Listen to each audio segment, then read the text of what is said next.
Guru Kripa Kevalam. Namaste and welcome everyone to Satsang today. Sadguru Shri Moji Baba ki Jai.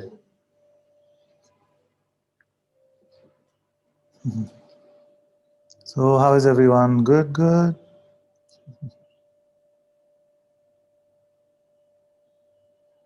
Okay, I'm happy to answer some questions if there are questions.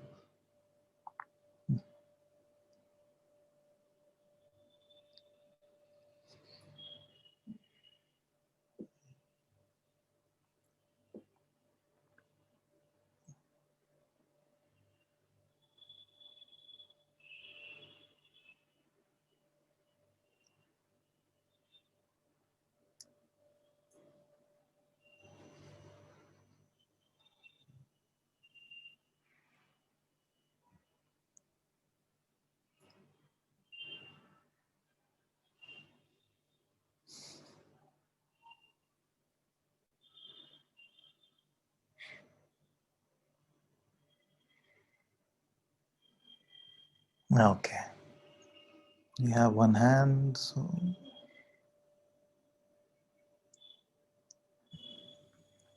hello, my dear. Hello. There is this concern that catches attention regularly, and if you could share your light and blessings on this concern.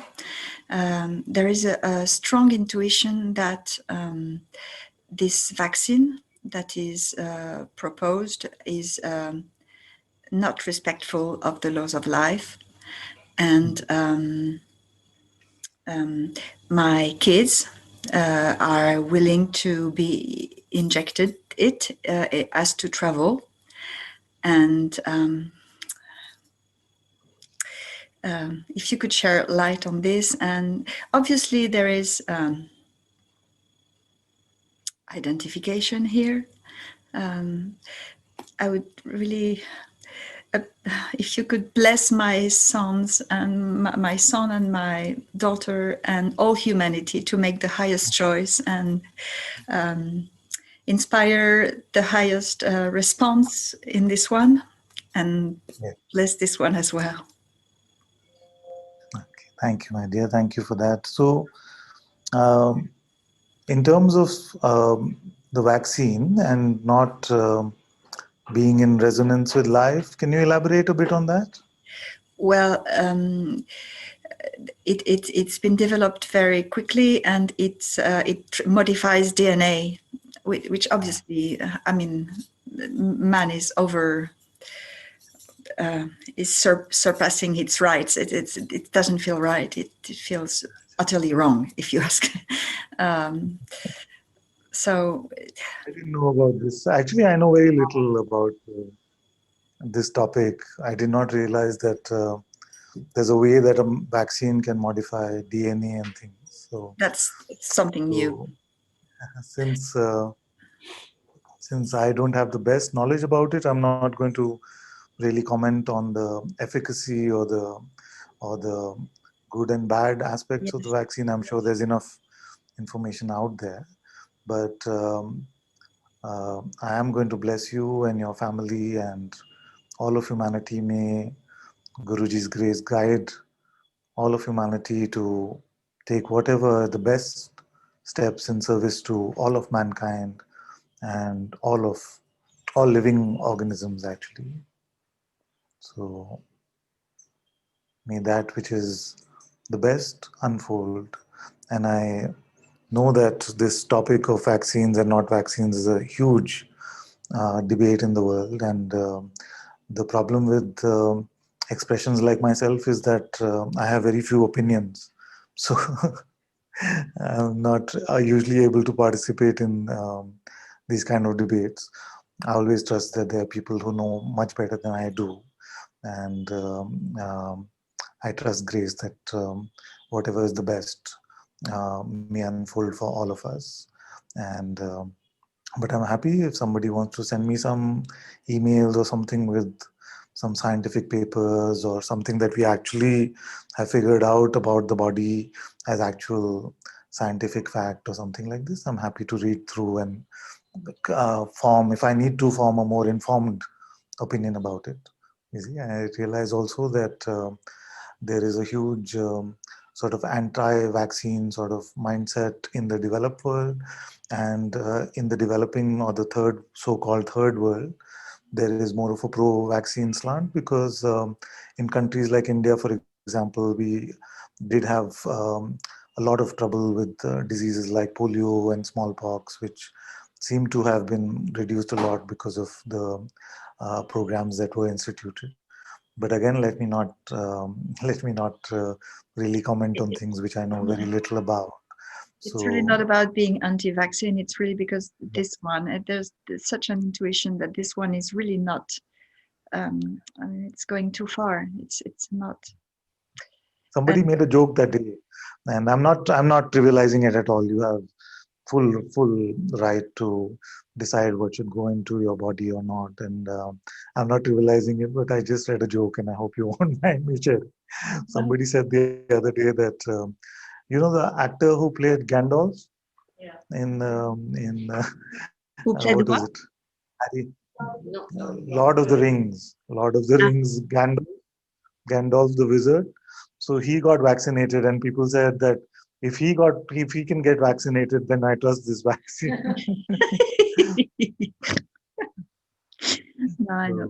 So Is there there is identification here? Is there um, what have I got to see that? Um, it's okay. It's okay. We can keep it light and easy. We can, yeah, because your question was more global about all of humanity and not just about fear about yourself. So we don't have to necessarily poke at something. You see, some of that is bound to, some fear is natural actually, because it's been a very rapid sort of development in things, and I'm not really aware of the full process and things like that. So I don't want to really comment either way in terms of whether whether it has been done well or not done well. So because I get in trouble either way, right? So I just will leave it to all of you. And if somebody calls my name out and say it's my turn to get the vaccine, I will ask all of you about what I should do.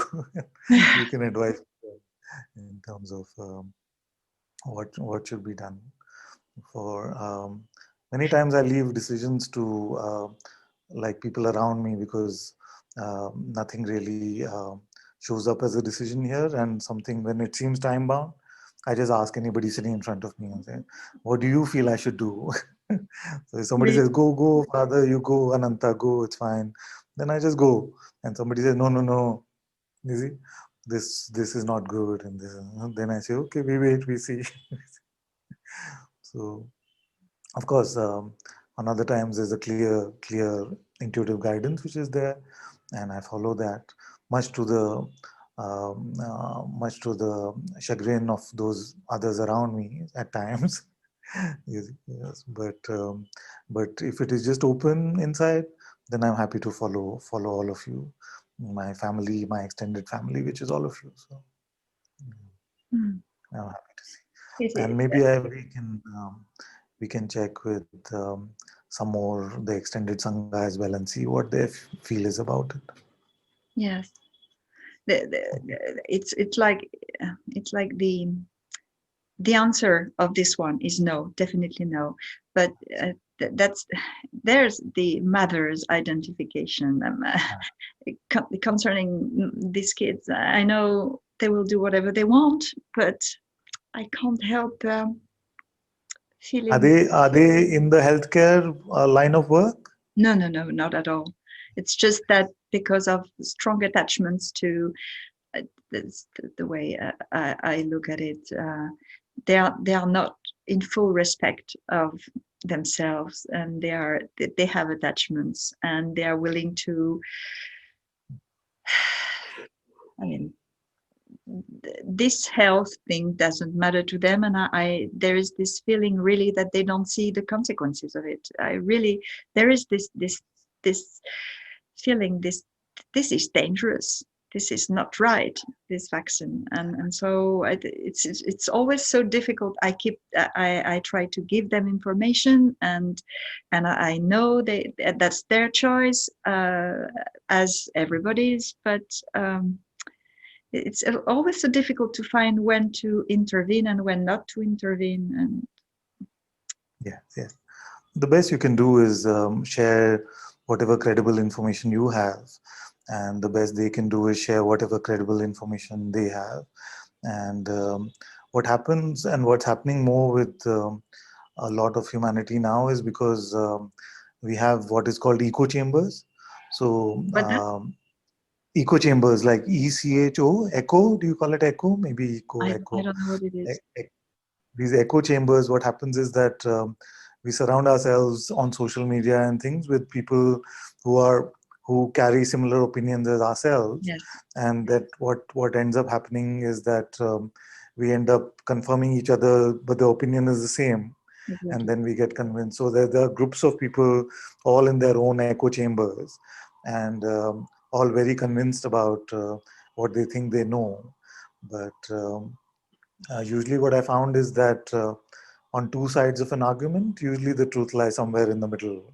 And so I'm happy to rest in that openness for the moment, but I will keep my eyes and ears open for credible information. And if I draw a conclusion either way, or if I get vaccinated, I will I will I will try and share openly with all of you, or not get either way. Okay. Because Yeah. there is awareness that there are the information, one pro, one against, and whatever. And this is why I exposed it here, because you are the highest guidance. So um, Well, on phenomenal matters, I may not be. I point absolutely to the absolute, you see, but relatively to the phenomenal. So, you see, it's a subtle thing what I'm saying, because there is no such thing as relative truths, you see. So, best I can do is follow my intuitive guidance and guide my family, which is all of you, accordingly. But many times this guidance is just completely open, and in those times I'm willing to follow all of you that I trust. okay, Thank you, thank you, thank you, thank you, thank you Father. so much.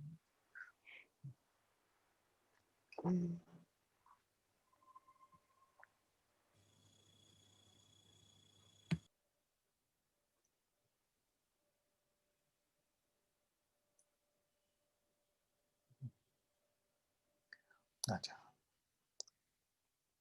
One asked the question, Father, could you speak a little about seva? Seva is very, very good. You see, seva translated in English is selfless service.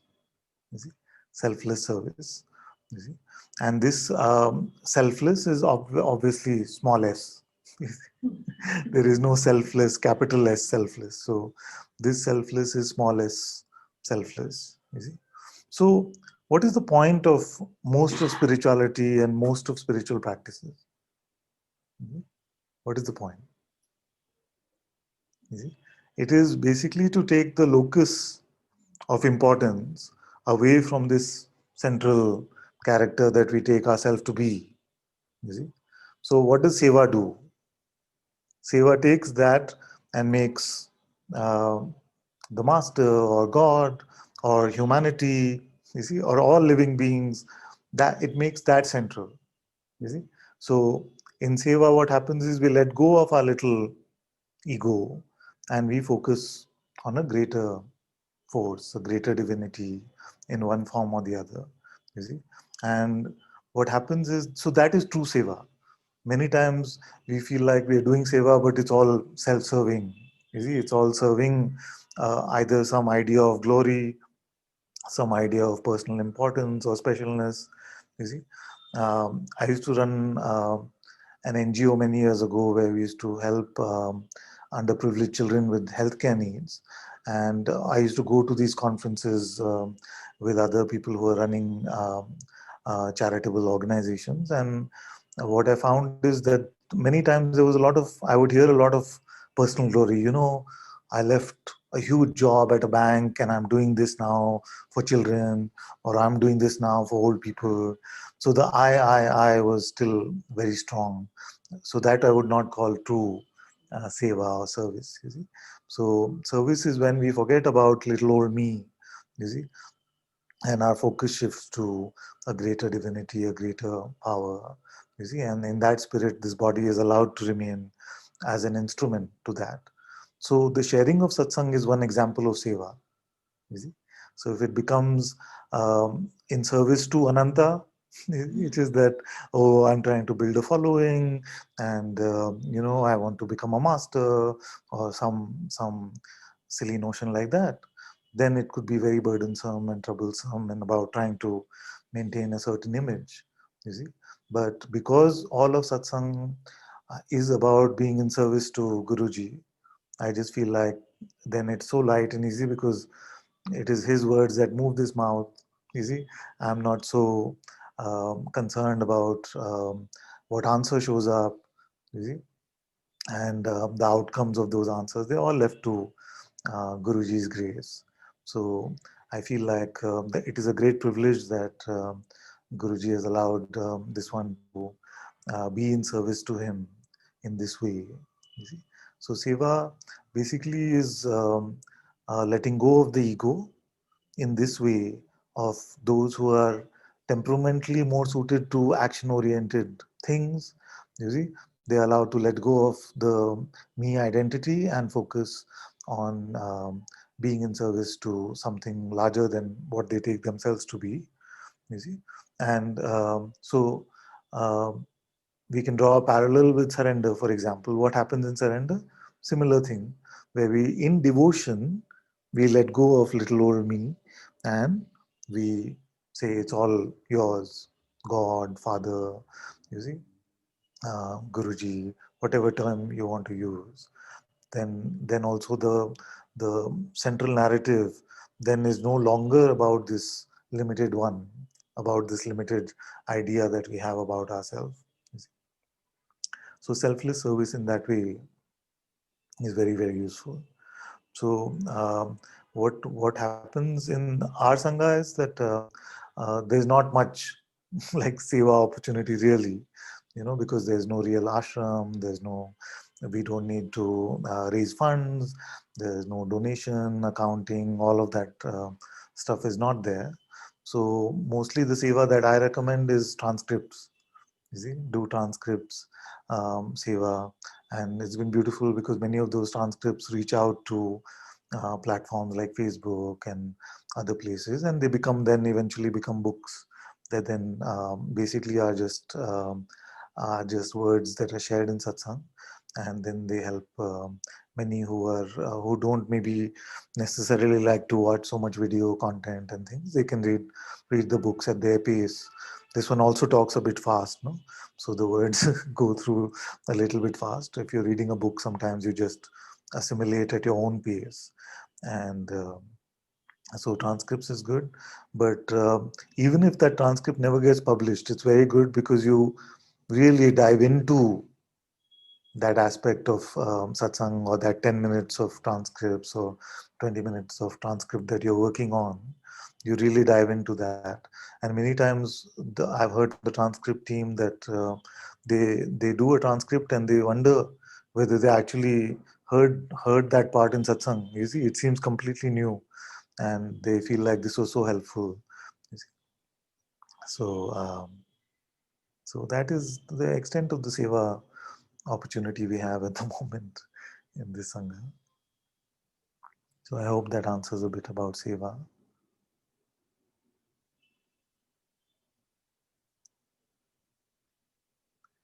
Next is there anything beyond awareness? You see, there's no beyond.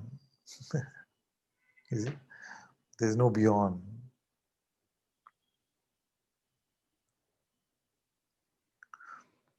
Next is, I want to come up and ask a question, but my internet is very poor right now. I'd like to ask a question around work. I have always been slightly resistant to commit to work. There's always the idea my practice won't be as strong and I'll be distracted. What if I get the opportunity to move? There's one foot in and one foot out situation. Please shed some light on this.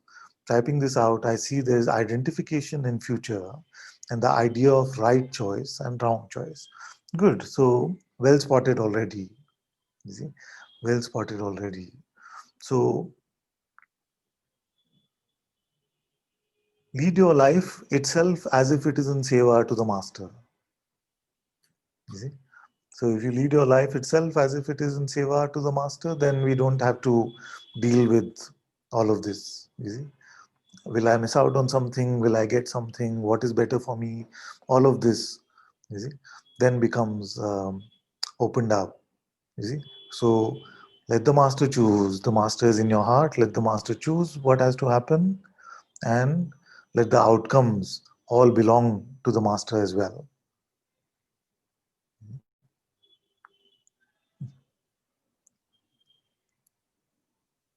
And then your whole life, your entire life, will become in service. So, the example from here is that since I met my master, I feel like my master took over this life in this beautiful way, and this one has just been in service to him. But I've not really had the opportunity much to do, like a lot of physical seva at Sahaja or like a lot of this kind of work. But I just feel like this life is serving him in every way. And there's a work life here, there is a family life here, you see. But hopefully I allow His grace to guide my steps, and I don't judge the outcomes. I don't say this was good, this was bad, I should have done this, or I should not have done this. You see? So my life is his problem. And then we can go as far as to say that this life, which is also his life, is his problem. You see, it becomes simpler than that way. Then next one says, Father, can you please explain how can I accept and love myself as I seem to feel low? Acha. Yes. Can you please explain how can I accept and love myself as I seem to feel low? Okay. Okay. Yes. Yes. So the the easiest is to just allow yourself to feel your own presence. Allow yourself to dive into your own presence. And as you dive into your own presence, and what I mean is, there's a palpable sense of existence, you see, which is very clear to you. Um, I can give you a tip if you like. What you have to do is not chase this being. You have to try and stop being. You see? You try and stop being, the the palpability of being will become very clear. So what happens usually is when we run after the being seems to become elusive. You see? But if I say to you, can you try and stop being right now? So that which you cannot stop, that is your sense of being, the presence of being. So just for a few moments rest in that.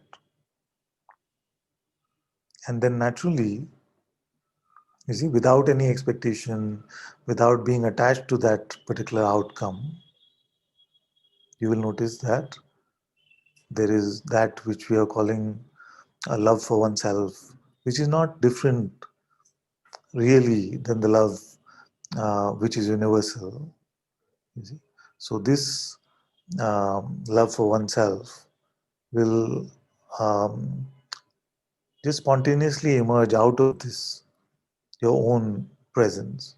Don't try to rush it or make some sort of benchmark saying, oh, why isn't it calm? I've been with my presence so long. Don't judge anything in any of these ways. And you will find that very naturally, that which you're asking for that self acceptance, self love is just naturally present as a byproduct of your beingness. You see, but if you chase um, openness, you chase love, you chase bliss, you chase peace, then they seem to run away from you. If you just rest in your presence, then all seem to be in service to you. You see. So for a moment, don't even try to love yourself or accept yourself. Just remain in your being. Just remain with your presence. And then the rest, even feelings, all of this, may just naturally take care of themselves.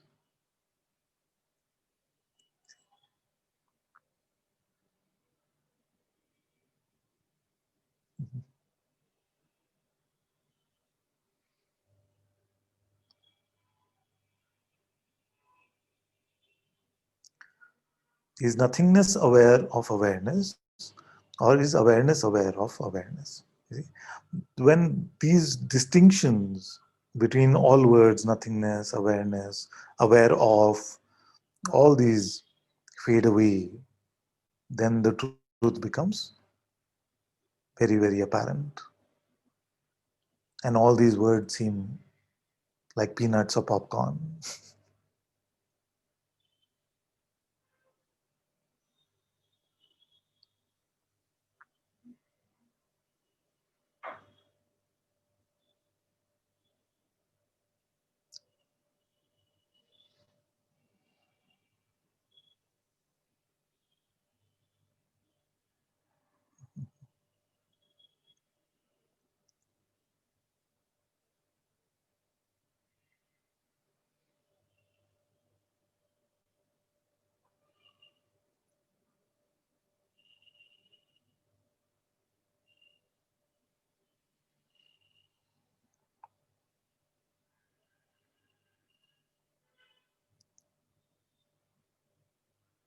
Short satsang today?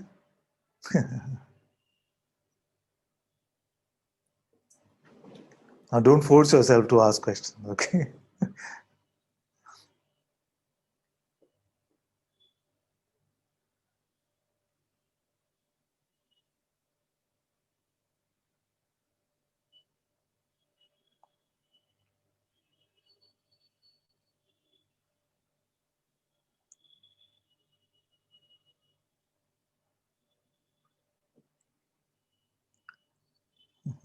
Is disidentifying with consciousness or presence the last step which most of the spiritual seekers do not take?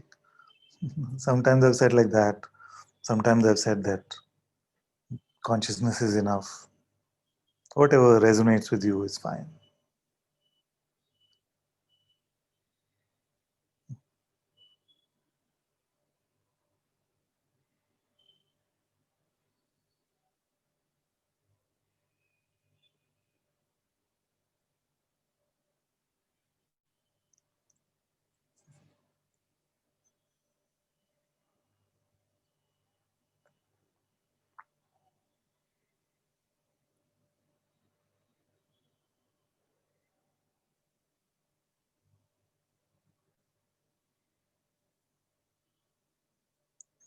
You have to move from intellect to intuition. From head to heart means that. From intellect to intuition.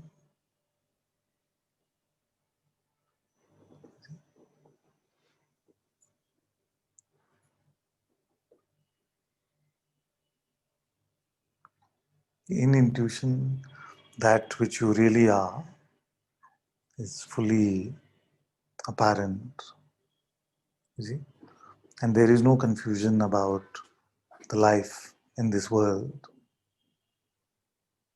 It's a 2 for 1 deal and it's for free. You see? Why would you not want that? You see? In intellect, there's judgment, there's burden, there's heaviness, there's suffering, guilt, pride, resentment, remorse, regret. All of this, all of these are the gifts of the mind. See? You let go and access the deeper intelligence which is running this entire universe. Then what you are is apparent to you there. Your reality, your timeless truth is fully apparent, and the world is no longer a problem to be fixed.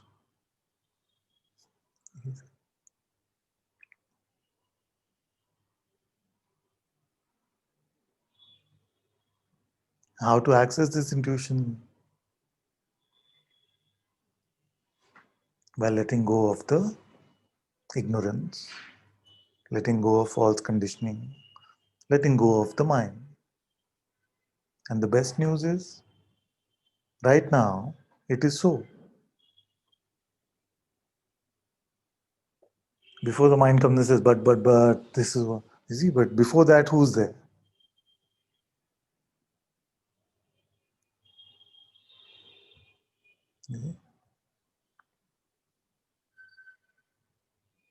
What's making perception happen independent of thought?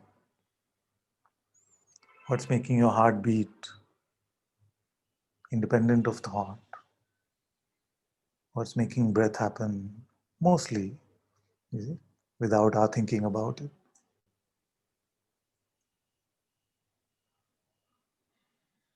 And these are just a few out of millions of processes just in one body. What intelligence is that?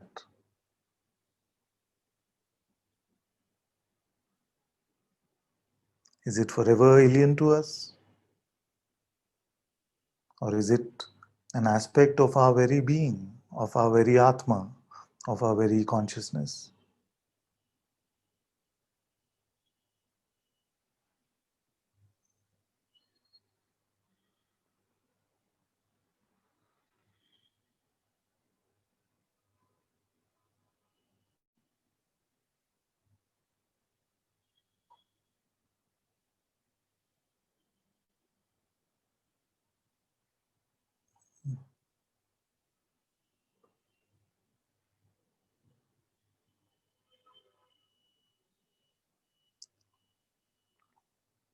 Awareness is always aware.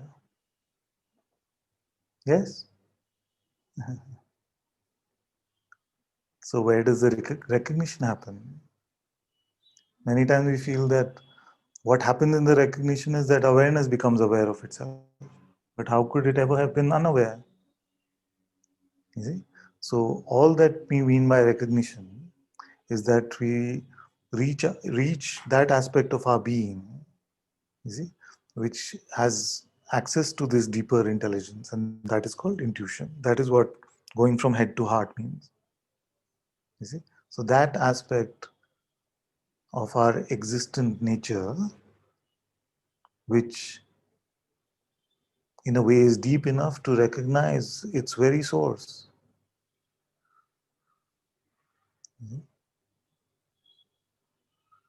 And it's very natural to us. It's not a new training you need. You see, it is the letting go which seems a bit unnatural initially. Letting go of the mind, which seems unnatural initially. But to access this is very simple. You see?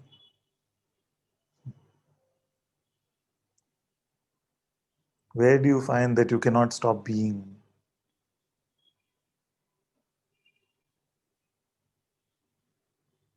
If you try to stop being, where is it apparent that you cannot stop being? Where is it apparent that you are aware now?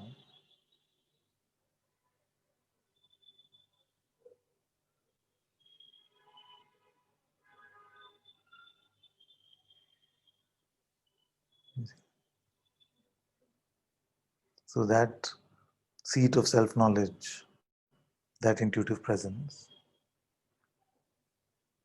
is always available to you.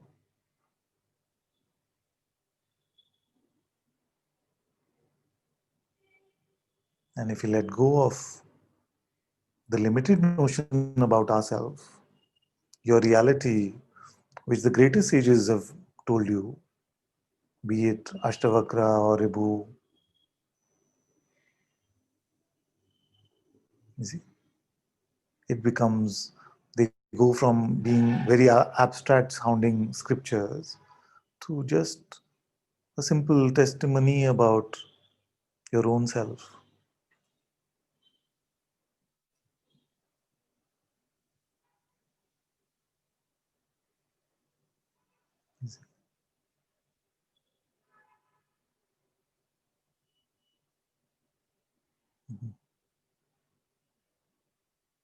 So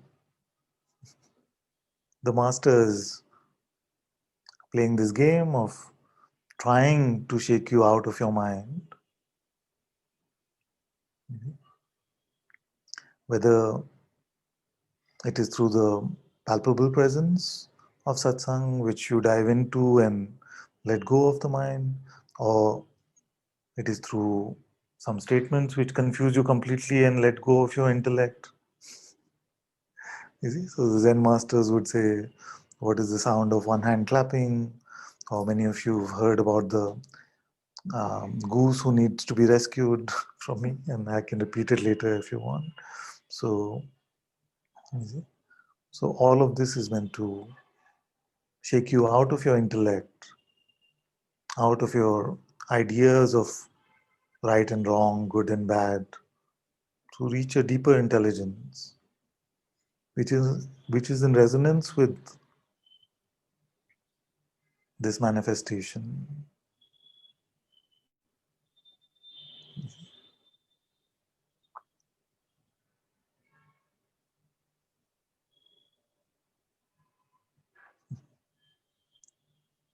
So, how do you make the discovery that you are aware? Are you aware now? Yes.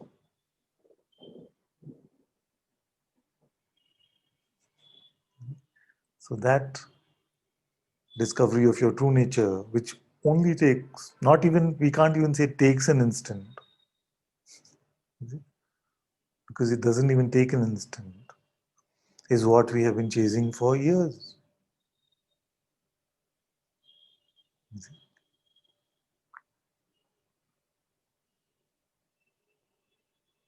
Don't fear your timelessness.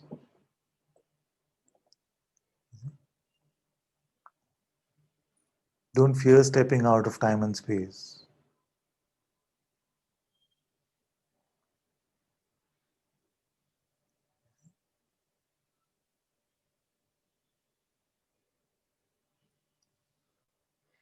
It is a very comfortable thing for you to step away from time and space. Even when you close your eyes, where do you go? Where is that you perceive? Is it like on the back of your forehead, you see all of that stuff? Do you go inside your brain as if you are a neuron or something and you say, oh, this is what's happening? So, what is that space? And all of this manifest appearance, does it not appear in the same space?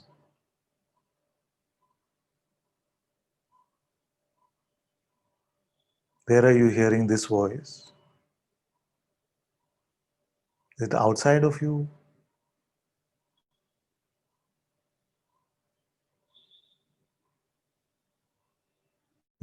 Just look. Because if you try to think about it, it'll become all convoluted and strange. You just have to look.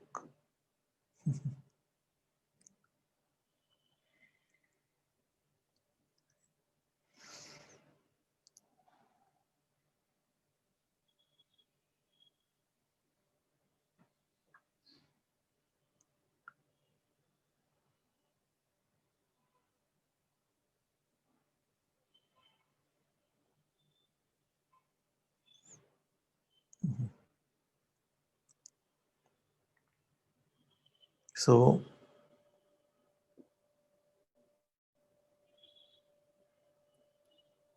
Are you aware now?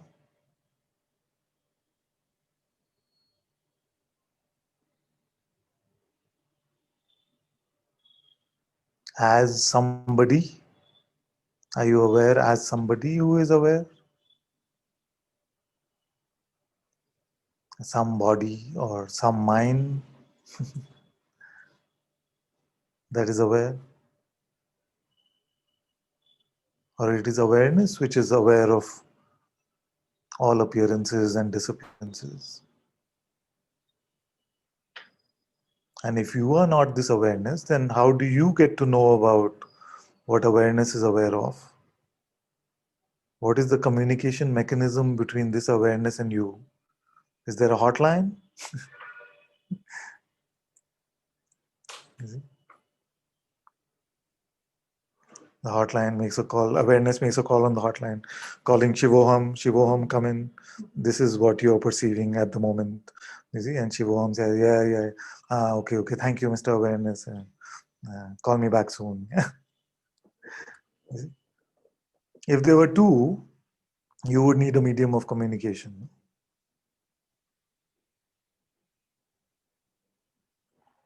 So, is there somewhere where awareness is but you are not, or you are but awareness is not? In fact, is this a place at all in the first place?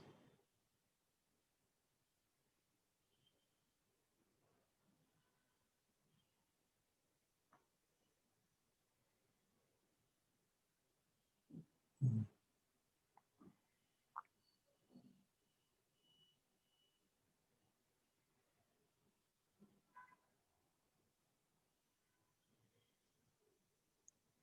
good.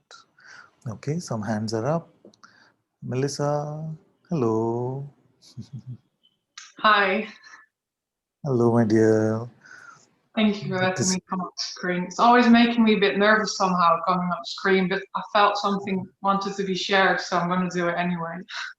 you. I'm very happy to hear from you. And where is that naughty son of mine? He's at Is he work. around? After a Oh, month break, he's went back to work today, so it's me. good, good, good. I've been meaning to speak with Dave as well, and he's been sending some messages, but I've just been so busy at work and things. I understand. Yeah, I think he's here. Hi, Dave. Ah, Dave is here as well. Okay, great. So we'll come to him in a moment. Yeah. Okay, my dear, you go first. There's a lot of stuff happening in my chest, but I just feel like at the moment I have a lot of time off. It's kind of a blessing. Like I cannot work because of COVID. Like my work is closed for like months now. And what I notice is a deepening into presence. And what comes up in that is like a very deep fear. And it's really physical. Like I can feel it in my body. There's a certain Mm, point. And the thing is, like, I feel kind of like this natural process of disinterest of worldly stuff happening. And I first thought like it was this depression, but if I really look at that, it's not. It's just like I cannot seem to move myself internally to do that kind of stuff. yeah, yeah, But as an effect of that, I noticed lately my mind starts to attack me because it's the only thing I can kind of hold on to. And I know it's not true, but it's sometimes so strong. And then I see this destructiveness, what it brings, if I believe it. But it's so hard to not believe, like, what will happen if I let go into this fear? how my dear. So I don't know how to I have surrender. some, as most times, I have some good news for you. You know, the good news is that okay, I can take this example. So after I met Guruji, for a few months, I just couldn't get this body to move, get to work. You see, I didn't even want to pick up phone calls from clients, and you know, just very, very minimal work was happening for a few months, 3, 4 months. And in India, there's like the man of the house, quote unquote, is not working hard for 3, 4 months. It's a big deal. So my parents and family, everybody started to get very worried. And what happened even is that one time I went to Tiruvannamalai just to visit, and my mother got really concerned. She's like, "When are you coming back? Your father's so worried about you. He's falling sick," and this kind of thing. And I said, "I just came for a few days." So so what happened naturally is that I just, like you were saying, and it reminded me of that. I just couldn't get myself to focus on these kind of things for a few months. And what happened then is that because the family was getting so worried and I did not understand what is happening, I was just sitting in so much joy and peace, you see. And but what happened, as Guruji says, is exactly what happened, where he says that you could feel like the happiest, but everybody else around me started saying, "Are you depressed? What is wrong with you? You see, why aren't you working?" Because I used to be full on with work, no? So they would just feel like, something has gone wrong. Do you need to go and talk to somebody?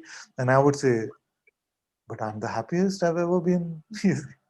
And they would not believe it, because they would feel like there's definitely something wrong. You see, you just want to sit in your room all day. They would just feel like that. So what happened is that although I was feeling very happy, um, I sort of listened to my family and I wrote to Guruji and said that this is what's happening. Is everything all right? And he said that it's very natural for this to happen for those on the path. It's not something that is mandatory, so nobody should feel like if this Yeah. is not happening, they're not becoming free or something. But it's very natural for this to happen, that as this switch over seems to be happening from head to heart, then it can be that for some period of time, you don't really want to engage in the old ways with the world. So it's like you're letting go of one ground and you're moving to higher ground. But while that process of movement is happening, you don't feel like you want to engage in the same old ways about what's in it for me, what can I get out of this. You see, all of these things start to seem very alien. But what he also told me is that if the life energy comes, you see, then the movement will happen very naturally, so you don't have to worry about it. He also reassured me that this grace which was unfolding here will bless everything in its presence, you see. So the family needn't have to worry, and I made my family read this email where he reassured them that there's nothing to worry about, you see, because everybody is being blessed in the process of waking up.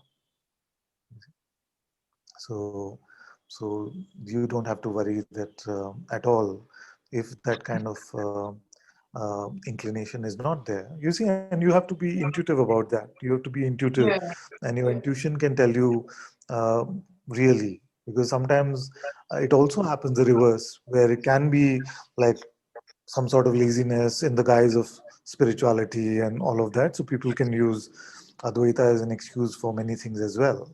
But that's where your smelling ability comes in. You see, you just go to your heart and say, okay, so what is this really? And in your case, I just feel like it's a very genuine spiritual unfolding, and you must not rush it or worry so much about worldly concerns at the moment, and you can let it settle in a bit. So anyway, so what happened here after a few months is that life energy started to come back and work started to get resumed, and over the years it has been up and down, but mostly work is continued. And in this one's case, when I say up and down, it is between 8 hours of work being down and 16, 18 hours of work being up. So, but that is not a benchmark I'm setting for anyone. It's just how this one flows here, where full-on work seems to be quite normal. So it's not a big deal. So so, but you can trust the life energy to provide. If you're not um, uh, being mentally driven by any of this, and if you're referring to your intuition, then that grace which is moving the entire world is also moving this body that we call Melissa. You see, Mm. so it cannot be out of sync if you really follow your heart. Yeah. You see, So, so I would trust your heart, and I would trust your highest feeling about what is going on. And in my heart, I just feel like you're doing really well, and there's no need to concern yourself with these things. When work needs to happen again, then the energy will show up itself as well to make that work happen. Yeah, now you're saying that, I can really feel the trust in my heart. Like, yes, this feels so true to me. Like, I feel that that trust slowly starts to be more embedded in my system. It's just like, it's, I think, the most active topic in the satsang is the mind attacks, that when there's nothing to hold on to anymore, or Yeah, almost nothing, it tries to, like, if there's a thought or something happening, it tries to kind of like grab it and kind of hold on to it. And it's so destructive and it makes me sad. That's why I'm crying, like, because I see what it does to the people around me. yeah, yeah, yeah. Easy. Yeah. So, so as you come to the end of your own suffering, then your presence will help those around you with their suffering. You see, so so that is the greatest gift that you can give to yourself as well as to the rest of your family and to the rest of mankind. You see, and I know that that term is not very politically correct these days. So the rest of humankind. Yeah. My daughter runs this very beautiful. Sorry, I'm digressing a bit. I hope you don't mind. But my daughter runs this very beautiful account on Instagram called Gender Equality, Mm. and she's very, very what you would call woke. I don't know if the term is popular in UK as well. It's an American term. She's very woke about these things, and I'm completely supporting her. So if she heard me say mankind, I'd be in big trouble. You will be angry. Mm. Thanks a lot. Just, just trust. Yes.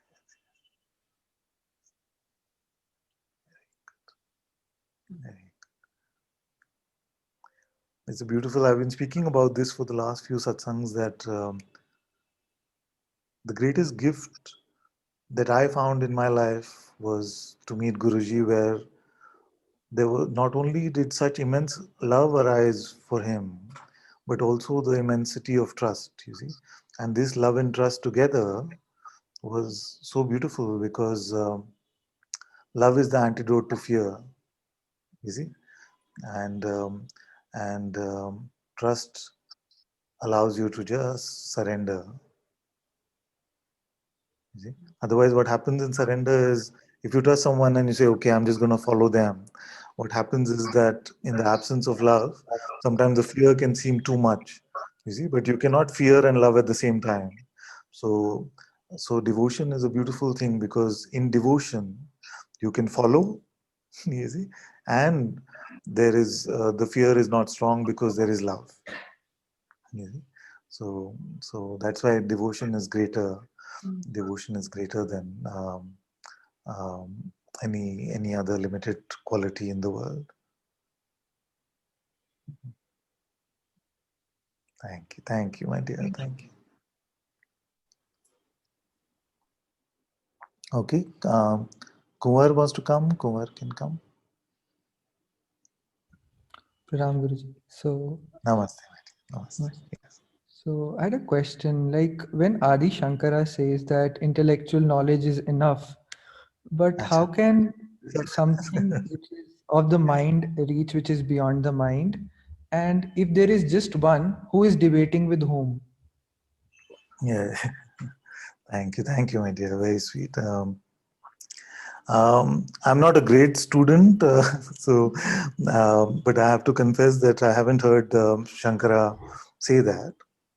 So maybe it was many times Guruji says this, no, that the answer that comes in satsang is not really answering the question, but the questioner.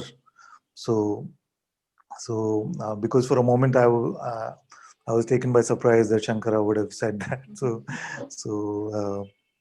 you see, because Shankara has written, of course, a beautiful, beautiful commentary on the Bhagavad Gita as well.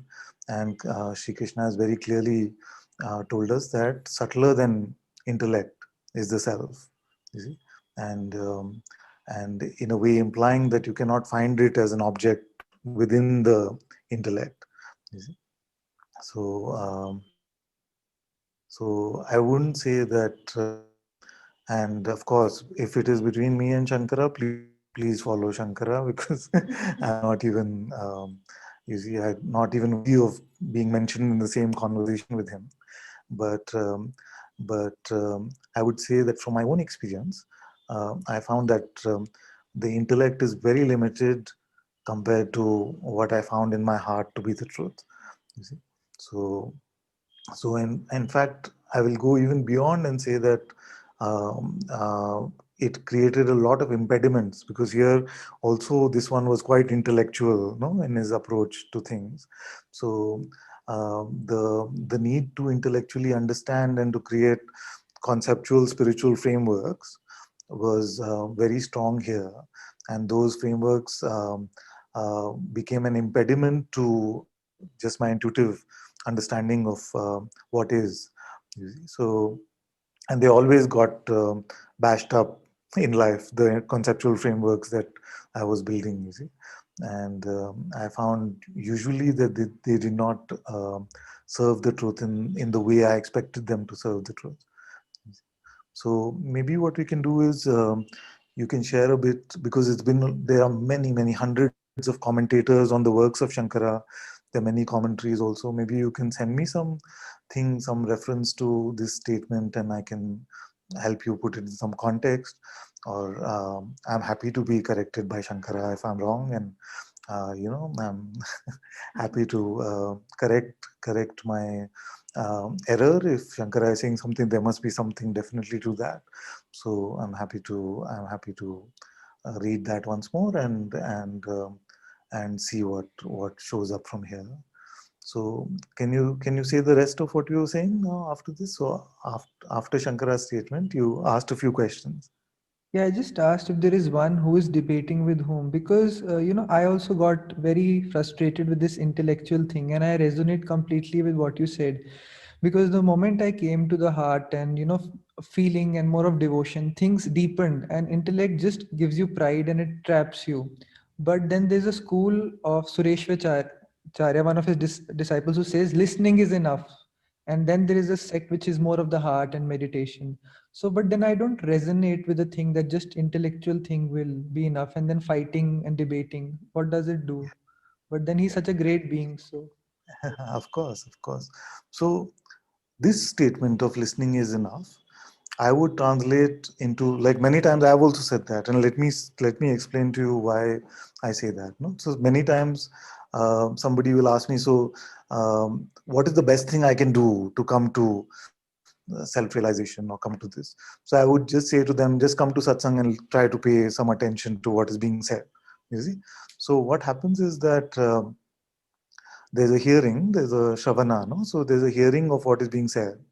But what happens in that hearing is that it gives you the ammunition for contemplation.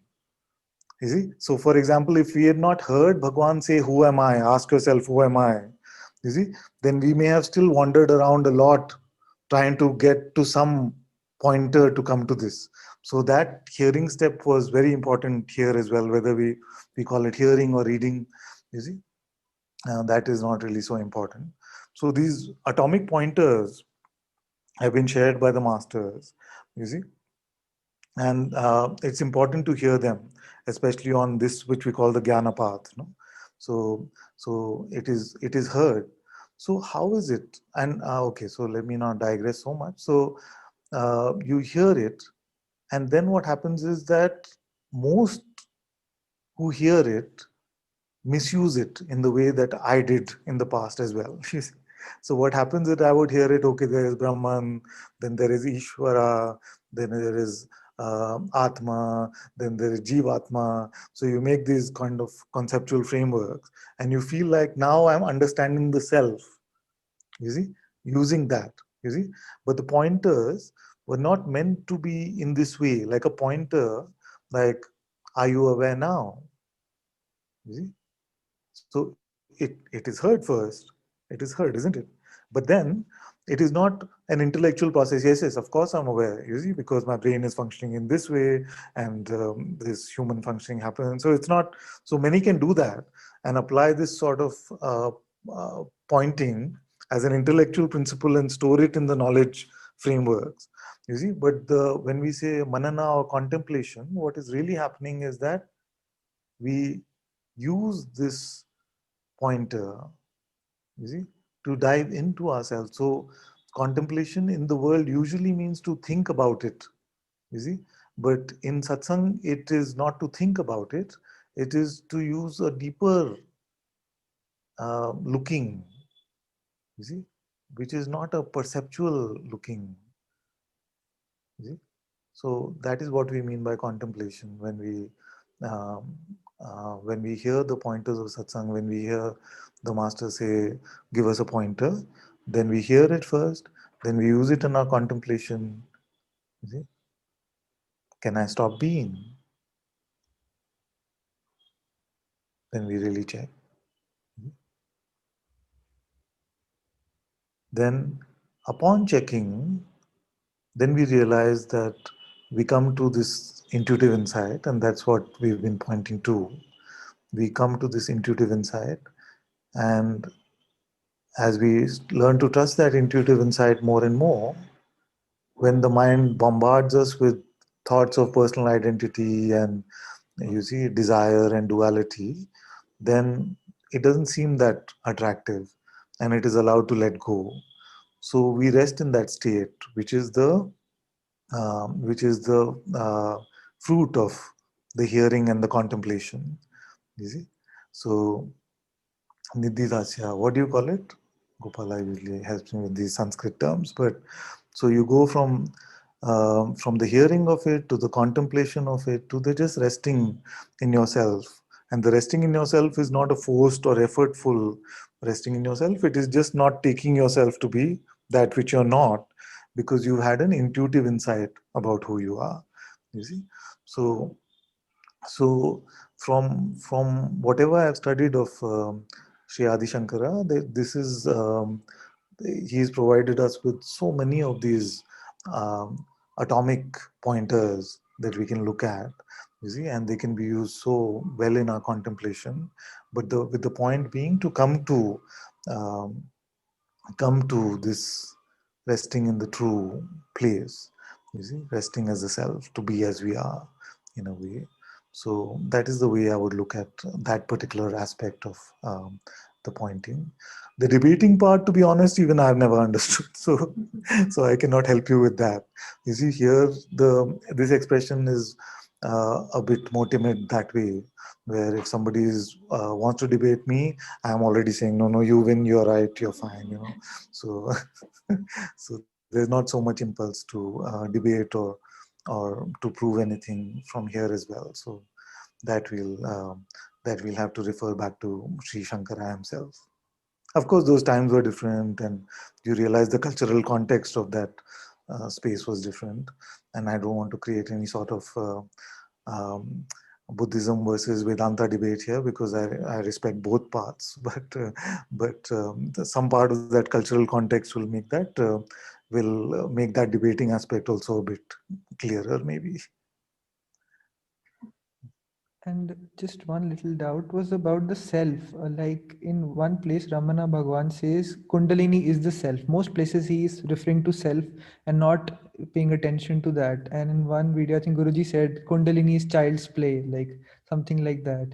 So want that some clarity on that, because when we focus on self, these sensations do come. So should it be denied, or it should be appreciated that the Shiv and Shakti aspect are one, or one should be denied for the other?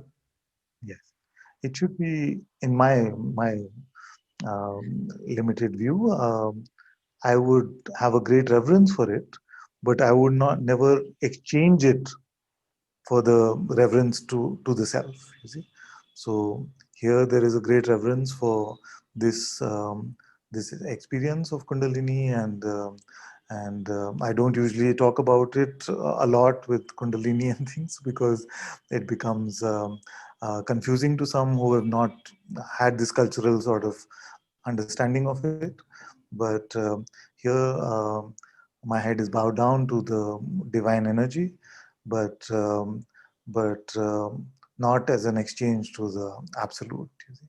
So in that way, so the context from the absolute perspective, it is I would agree with Guruji that it is completely child's play, but from a human perspective, it deserves our reverence.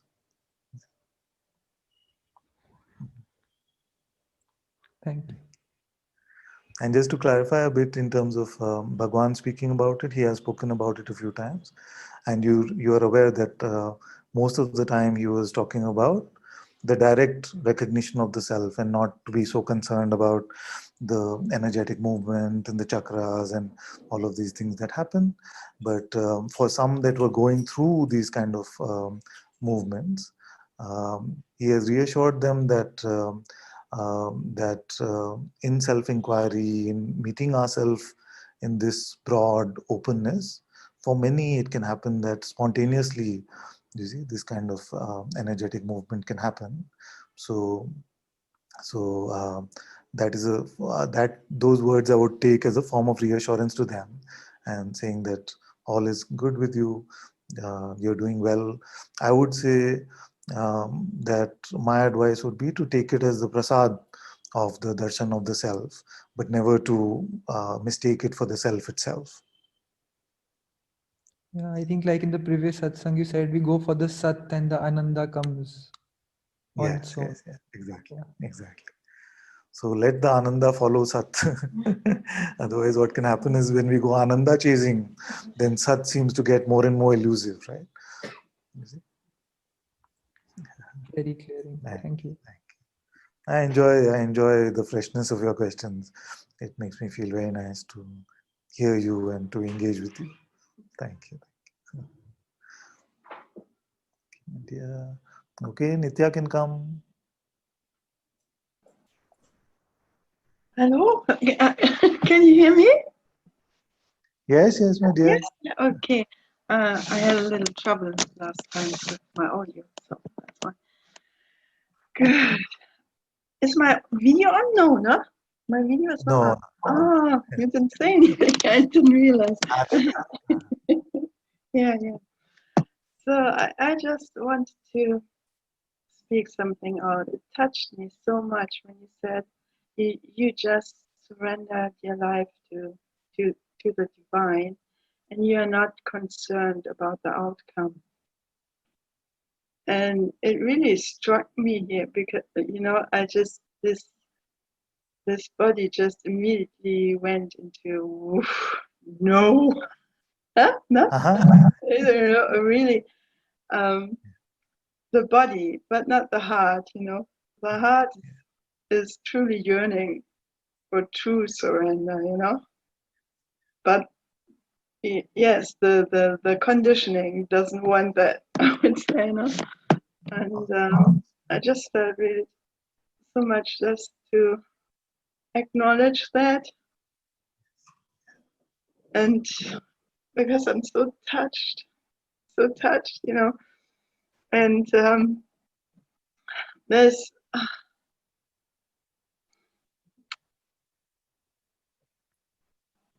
there was something happened here um, where it felt that I lost you and Guruji, and I was not so interested in satsang, and still going on like this.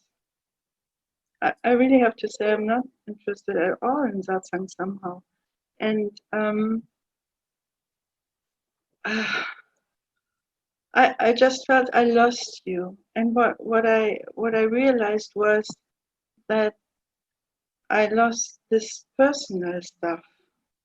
There was so much how do you say it? So much attachment to your person and to Guruji from person, something from person to person, and this fell away, and that felt like I felt so lost somehow. So and also there was so much neutrality coming, and this somehow I misinterpreted as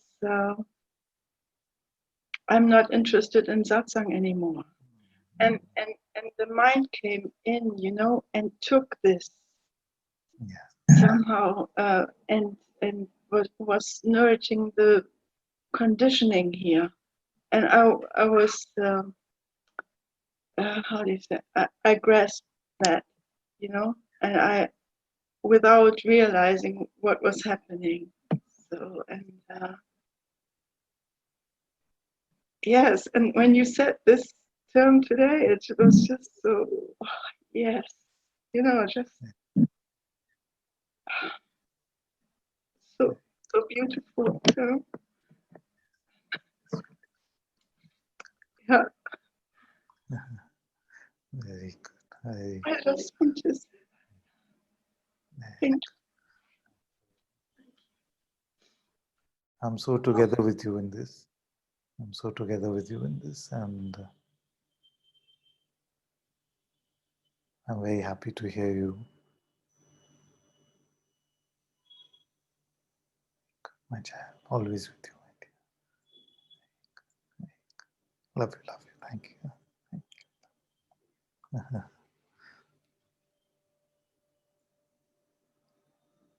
Thank you, my dear. Okay, we can go to Niranjan.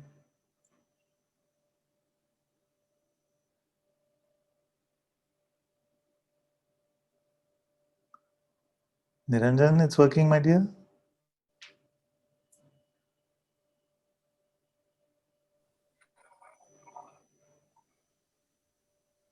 Hello, Hello, my dear.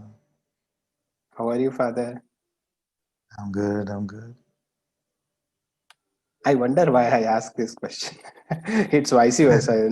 Like you should ask me how I am asking you on the.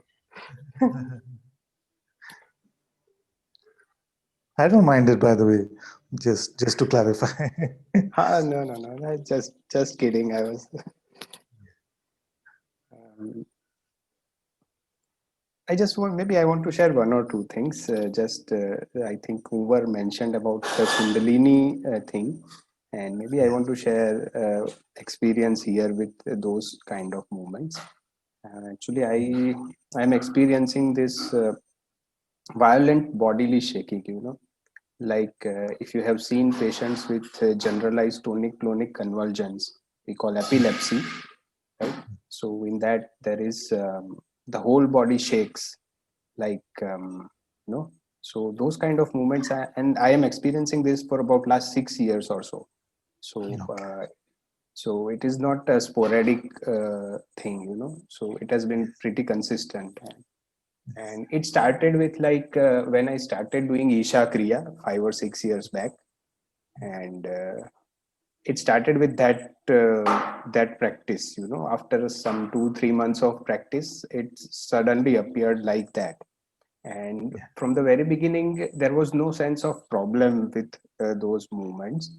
So I never had like whether it's special or it's a problem. It was like I unconcerned or neutral type of attitude towards those movements, and many times I enjoyed those movements because after that, violent bodily shaking and that energy episode, it felt like sort of calm, and like something was washed out or something like that. And more I used to feel more peaceful and that kind of thing, and these moments are still continuing many a times.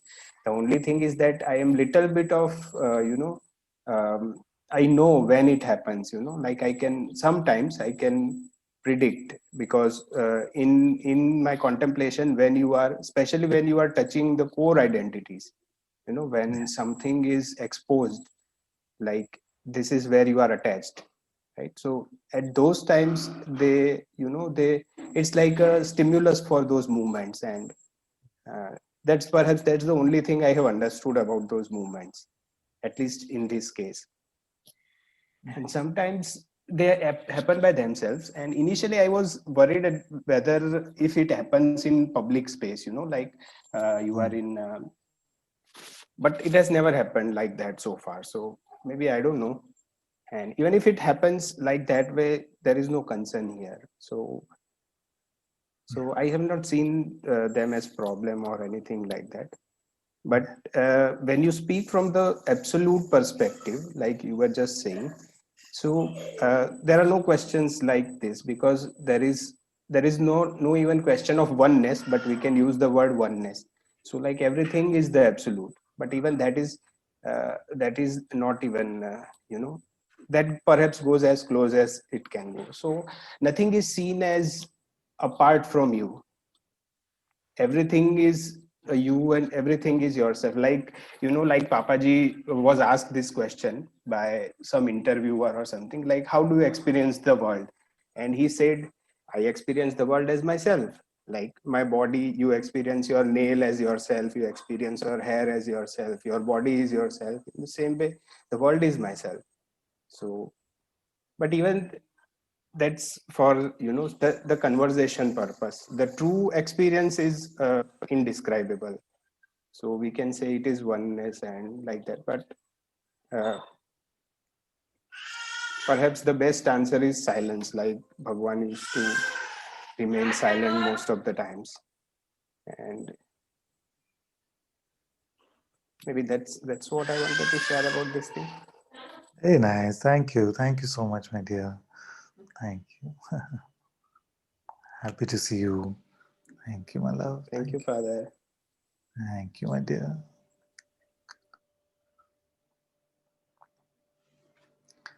Okay, there are a lot of questions in the chat. We'll come to Aniko in a minute. We'll just take some of the chat questions.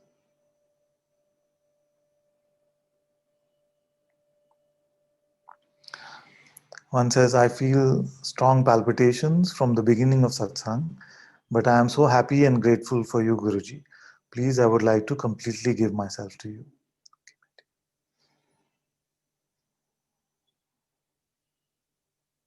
All my blessings, all my love.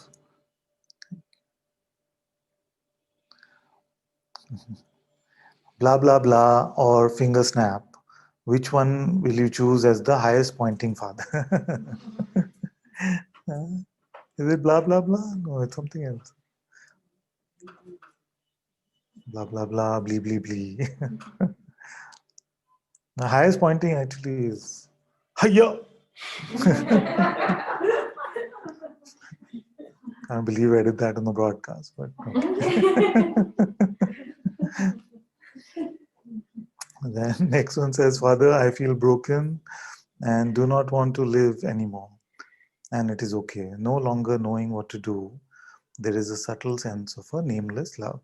Okay, so if you want to come up, my dear, I'm happy to speak with you for a bit. If you want to come up, put your hand up. Otherwise, we'll come back to this in a moment. Father, what is the greatest gift we can offer to the Master?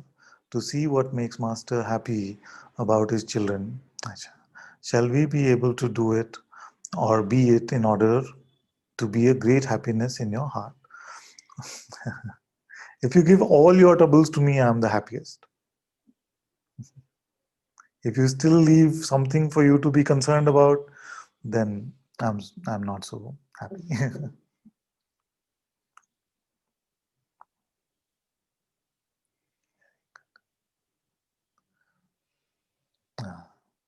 Dear Ananta, could you please speak about the process after awakening? By this I mean seeing that the one who was searching for enlightenment can never ever become it, because it was the mind who was searching, yes, and the person merely a mirage made out of thoughts in the mind. I would very much appreciate this. You said it, no? You said it. So, could you please speak about the process after awakening? By this, I mean seeing that the one who was searching for enlightenment can never ever become it, because it was the mind who was searching, yes, and the person merely a mirage made out of thoughts in the mind. I would very much appreciate this. Well, I'm happy to rest in your statement, actually. It's very beautiful. Very beautiful. If something else comes to add on in a bit, maybe I can. But for now, this seems good enough. Father, I've heard a Zen koan where they, in the middle of the conversation, used to instantly ask their disciples, "What is this?" Yeah. Yes, yes. There's also a brand of Korean Zen, no? Where you sit in front of a white wall with nothing to excite the senses, and you're constantly asking yourself, "What is this?" And the that was it. That was the extent of spiritual instruction. And then students would do this for 10, 20, 30 years, just sitting in front of a white wall asking, "What is this?" And I'm pretty sure what used to happen when they would go to the master with the answer, if they felt they figured out an answer, masters would employ the Zen stick quite effectively, I'm sure.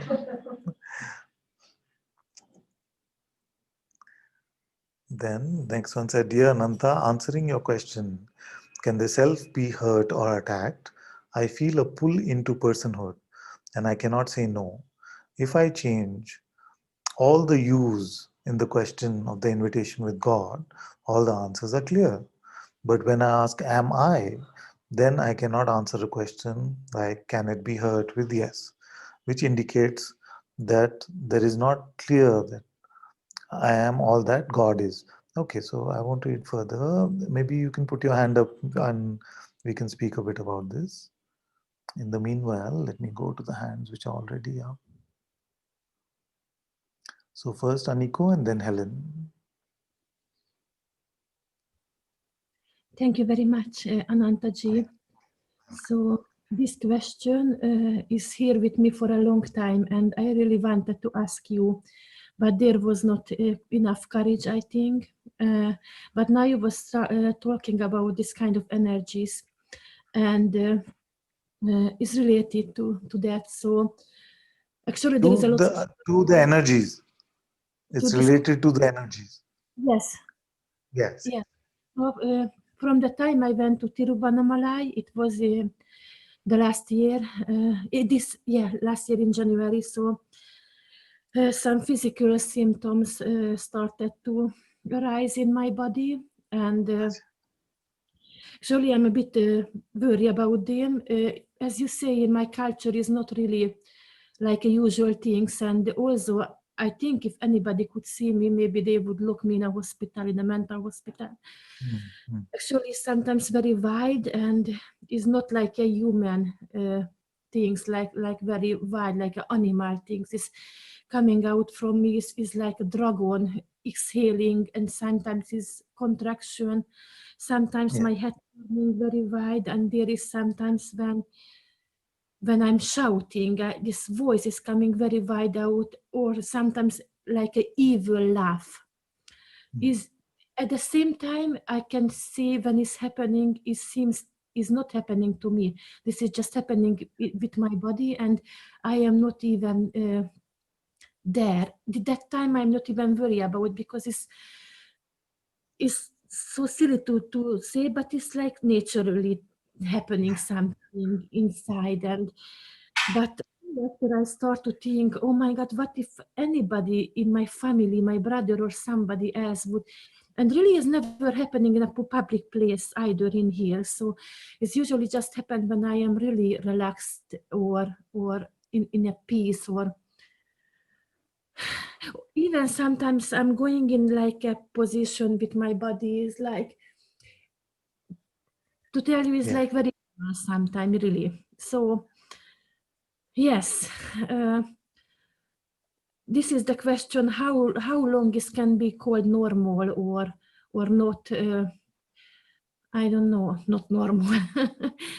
So thank you for the answer, and I know you've seen me much more than I can see myself, and I trust you so much, and thank you for the answer. Thank you. Thank you for this, and thank you for the courage to expose this openly and to share openly. Thank you for that. So there's very good news. You see, And that very good news is the reason why I don't speak so much about energy. No? So, because what happens is that when we speak so much about energy, then there are many topics that can be covered about energy. We can talk about transmission, we can talk about transference, you can talk about energetic afflictions, you can talk about energetic awakenings, you can talk about many, many energetic things. You see? But and then that in a way takes us away from the directness of what is being shared here, and that is where the good news comes in.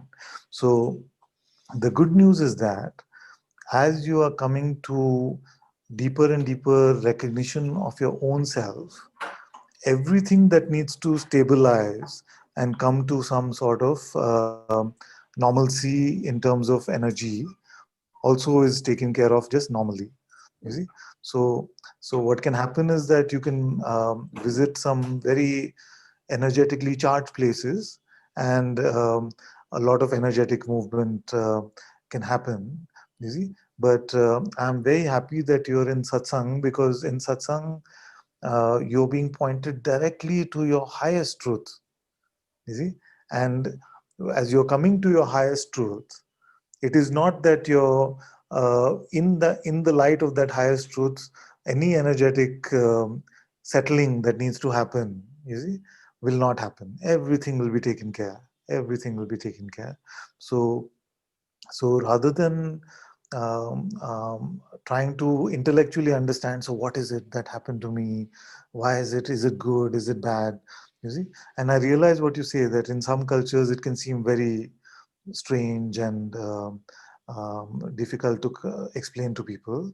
But in satsang, in India, in like the satsang hall is a very safe space where all this expression can happen, as long as it's not too distracting to everyone else attending satsang. I'm quite open about all of this coming to some sort of settling very normally in satsang itself.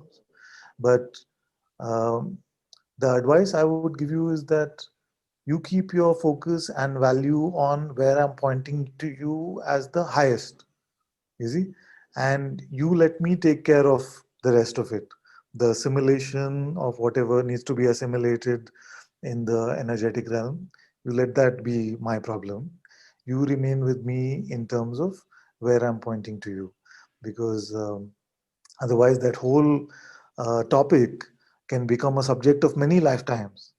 You see, that whole topic of energy and the movements and the intricacies of this chakra and that chakra, and whether this is authentic kundalini or it's another form of energetic affliction, all of that can become very, very confusing, and it can become very, it can take up a long, long time to try and get to the bottom of it. When Bhagwan, with Guruji's grace, has given us, brought to us um, that which is the highest in the most direct way, then you don't have to worry about that, with the reassurance, of course, that all this will settle on its own. And in the satsang, I've seen that over the years many have had these kind of things, and they're being assimilated very naturally in the most beautiful way, you see, without us being so dissecting about it, saying what is going on, why is this like this? So Thank you very much, Ananta. And it's really very helpful because sometimes I can see the person in here. Sometimes it's so much fear from this kind of very wide and strange things. And sometimes it's so amused and, oh my God, this can lead me somewhere. And I focus really much on it. And I thought, oh, it's so beautiful. Sometimes it's really beautiful. And I really can lost in this kind of game. So yes, thank you very much. I really understand your pointings, and I'm so grateful to be here with you. Really, I cannot say you how much I'm grateful to be here always in your satsangs and just melt in your grace. Thank you very much, Ananta. Thank you. Thank you. thank you, my dear. Thank you so much. Thank you, my love. Thank you. Okay. And Helen can come.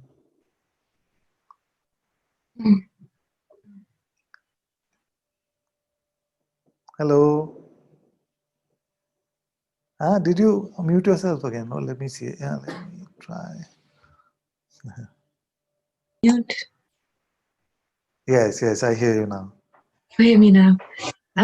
Yes, hello, Father. Oh, It took me, my heart is beating fast to send the message take your of, time. yeah, Just take your time. Just relax. It's all good. nothing has worked. Not the great spiritual expectation of the journey of Did you say nothing has worked? nothing has worked. Nothing has worked. Nothing has worked. Not the So it has spiritual, worked. So nothing. nothing has worked. That's a great testimonial. Nothing has finally worked. Brilliant. Thank you.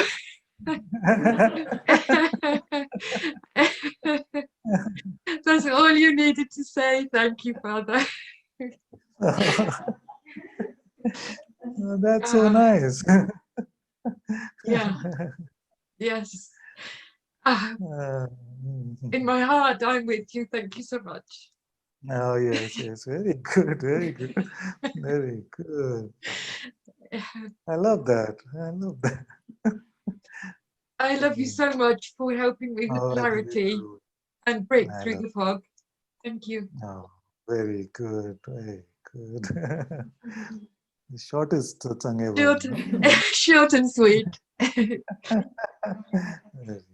Thank you, my love. Thank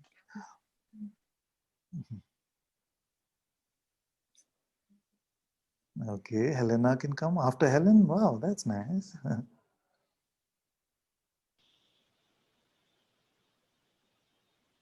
Hello, I don't hear. Hello. Yes, I hear you now. Yeah.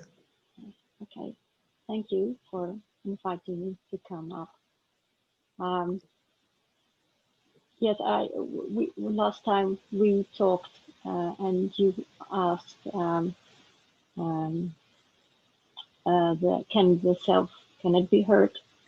And I still feel when I do the invitation, I feel a pull of the personhood of the mind that says, yes, I can be heard. So because I do feel heard, and it comes up once in a while, and it kind of comes like a veil over my seeing during the day, and I respond from that hurt. And Yes. So, can I help you a bit? Can I help you? We can do this together, so that what I'm saying and what you're saying, we can get on the same page in this way. yes. So, you said correctly that during the invitation, there's a great pull from the mind which says, yes, I can be heard. You see?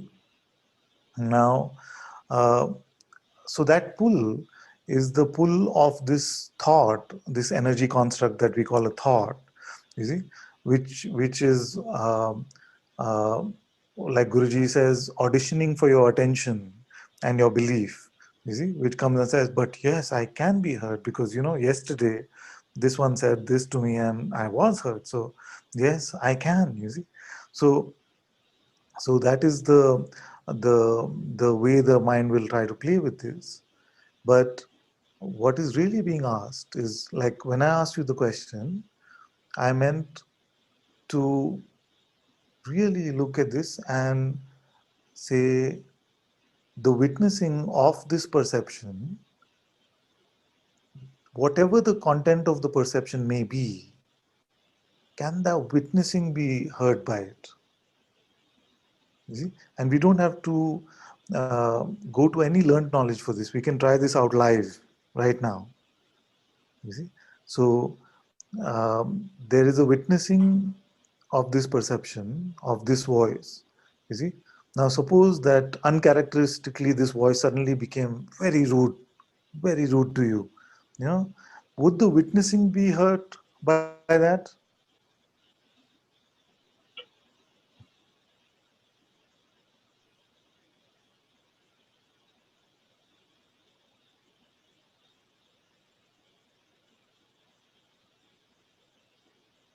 I cannot confirm. I know it's like I Little wrote louder, when my dear. I can't hear you so well. I cannot confirm that I like I wrote to you when I would put in all the questions I would put God instead of you, then everything would be clear Yeah, because I would say yeah, God cannot be heard.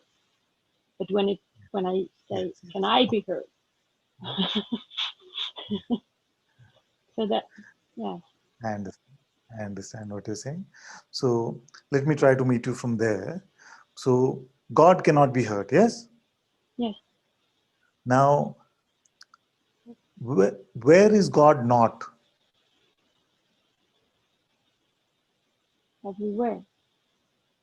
It's God is everywhere. everywhere, God is everywhere, including you?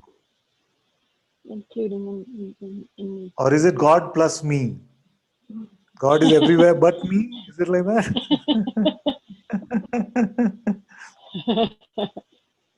Well, this me is not real.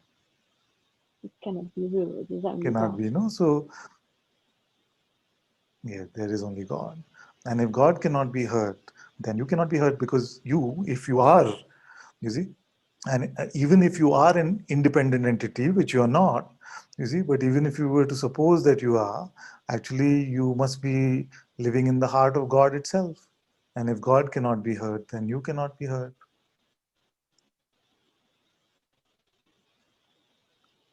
You see, otherwise our claim is that there is God and he cannot be hurt, but you know where the me is or where I am, that is not God there. Therefore, I can be hurt. Yes, I feel it like that. You see, yeah, and more than feel, I would say we are designed to think it like that. You see? Yes. Yes. So So, how do I drop that? uh, Because uh, to that me, how yeah, can I drop that? Because there is so many hurts attached to that me. yes, yes, yes. There are two ways prescribed by Guruji to drop this. No? So, one is to inquire into the true nature of this me. Who am I? Inquire into the true nature of this me. Ask yourself, who am I? You see? That which can be hurt, which can be affected. Where is that one? You see? So uh, that which desires something, that which wants to be free, whatever the thought pattern which seems to get to you, pull that into your inquiry, you see, and say, who is this I? So that can be the inquiry. And in the inquiry, you will come to a point where you will say, who is witnessing this thought? You see, because the thought will present itself as an answer to who you are. And what you have to do is ask yourself, what witnesses that thought? You see, what witnesses that? And in your inquiry, you will come to an insight about yourself, which will merge all idea of duality between you and God. You see, all this idea of distinction will get merged. So self-inquiry is the first way. Then surrender for those who don't feel like they're temperamentally um, feeling to do the inquiry so much. There is a path called surrender, which means that if you feel devoted to a higher power of any sort, whether you call it God or Guru, whatever term you may use, surrender would mean that we say that all is left for you to take care of. God, it is your problem, and if you are the doer, then you are the experiencer as well, because there cannot be a division between the doer and the experiencer. So you, the doer, are are the experiencer, and in that surrender, this idea of me, when the idea of doer and experiencer both are taken out of it, then you see that there is only God, there is only the reality of the self. You see? So whatever appeals to you the most. So, and it can be from time to time. Sometimes you feel like inquiring more, sometimes you just want to let go more and surrender more. So that can be that can be done in this way. These are the two main pointings to let go of this individual me. Okay. And of course, you're doing the invitation and you can continue to do that. That is a very, very potent, very direct way to drop this me. You see, what one tip I can give you for the invitation is that just do it with a sense of pure simplicity. You don't have to figure out anything.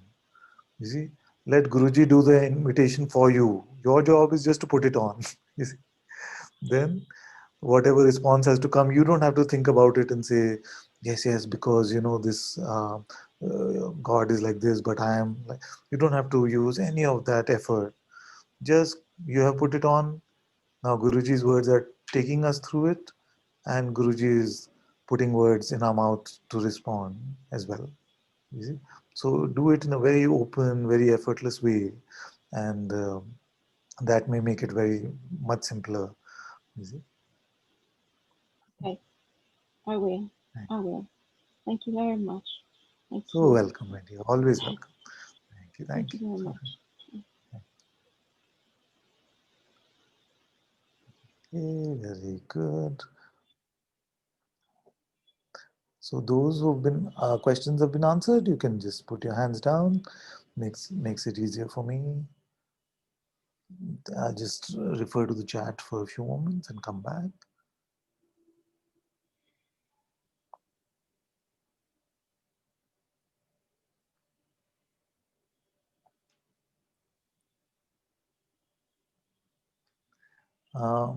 One side it feels a bit like location.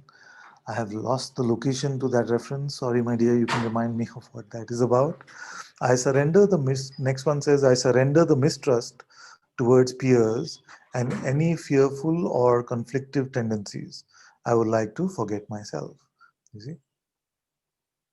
But if you remember that I would like to forget myself, then you can't forget yourself. Just let go of all notions, all conditions, all remembering, all forgetting. Just open and empty.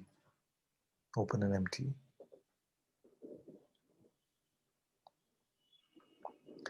Thanks to online, we are able to reach Master face to face and clear our doubts and experience. You're very welcome, my dear, very welcome. The next one says, Father, is the mind and thought process completely unreliable? No, for the false is very reliable.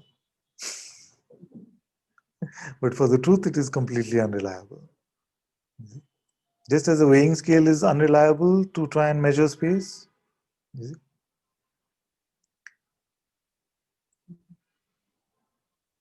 Then one says, Manana, Shavana, Nidhyasana. Yes, I always have trouble with that Nidhyasana. Nidhyasana. Thank you, thank you. Okay. Pranam Guruji, a blind spot, need your guidance. Even in waking state, being aware, there is awareness of everything. Yes. So there is probably mind which concludes. In deep sleep, when there is no sense to be even aware to report, one only is able to know even awareness due to the mind faculty. Okay. So how do you know that there is nothing in deep sleep?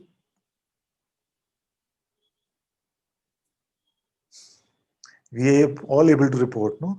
That in deep sleep, there is nothing, not even awareness. You see? And I say, promise? Yes, yes, I promise you, not even awareness is there. You see? What witnesses that not even awareness is there?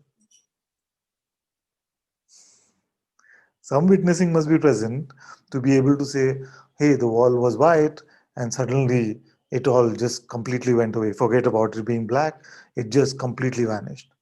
You see? So without that contrast, you see that, or that contrast, that change, that this whole vibrant universe is here and suddenly I fall asleep. Of course, this reporting infrastructure, as I call it, is available only in the waking state. The ability to conceptualize it into nothing or something is present only in the waking state. But that direct insight, for that direct insight that there is nothing there, you must have been there, no? As what? If there is nothing and yet you remain, therefore then that nothing must be you. You see? But you don't have to make inferences out of these. Rest on your insights about them.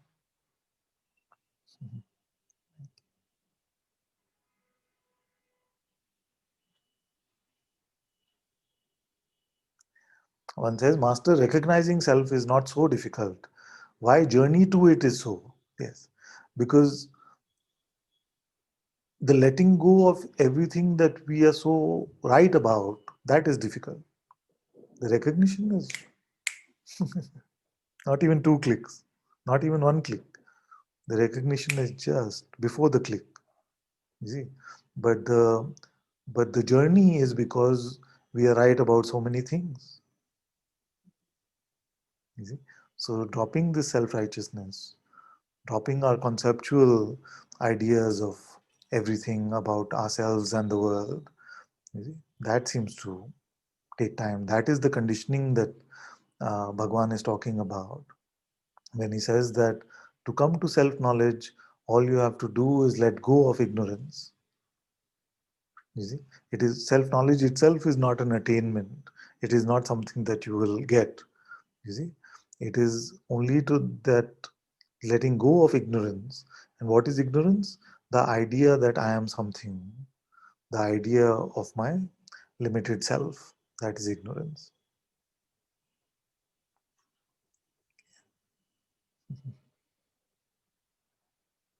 Next one says, so divine in your presence.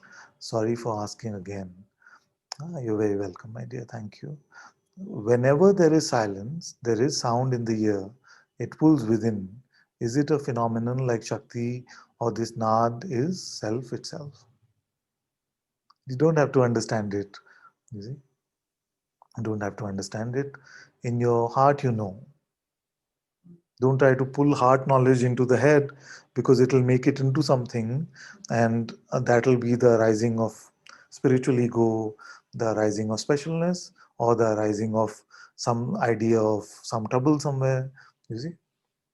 So when you try to translate heart knowledge into mind knowledge, it only leads to trouble.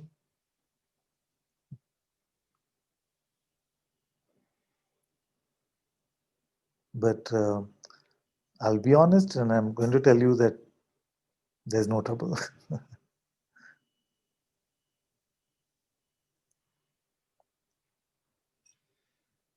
being aware in meditative state is blissful, otherwise not.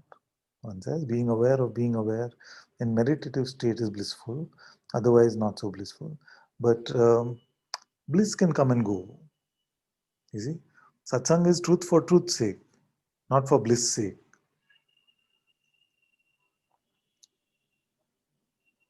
You see? If you keep your eyes on bliss, then truth will seem to be ungraspable. If you keep your eyes on the truth, metaphorically speaking, then bliss is not so much of a problem. It can come, it can go. It is the contrast which makes it fun anyway. Okay, next one says, I'm feeling like a press conference now. Okay, maybe last few questions. Dear Ananta, thank you. It seems that the mind wants to recognize the self. And it seems that want means mind. You see, want, the minute you say want, desire is mine. You see? Then you say, and it seems that it does sometimes. Well, it's okay. But it is recognized that only the self recognizes itself. So the compulsive seeking in the mind realm continues out of habit, it seems. Yes. The seeker wants to find, but only creates more mess. Yes, yes, yes. And self remains untouched. What to something. Thank you so much, Guruji. Yes, very welcome, my dear. So you've recognized the tricks of the mind very well, you spotted them. But once we spot them, we don't have to continue to be very enamored by the sneakiness of the mind.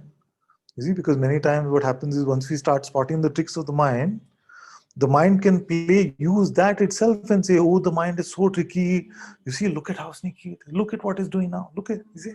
So, it can be fun for a little bit, but once you recognize it as sneaky, then don't constantly worry about all the mind tricks. It's okay. You've seen one, you've seen them all. You see. So you can let them come and go. Then it won't have the ability to, as Bhagwan said, no, the mind, the thief itself dresses up as a policeman, pretending to catch the thief. Many times it can play in that way as well. You see? So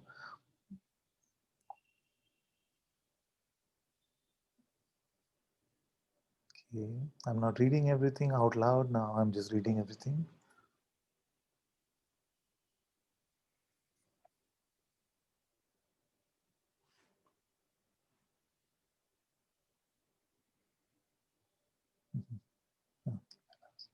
Okay, some hands are still up. Sida, you can come, my dear. Hello. No, my dear.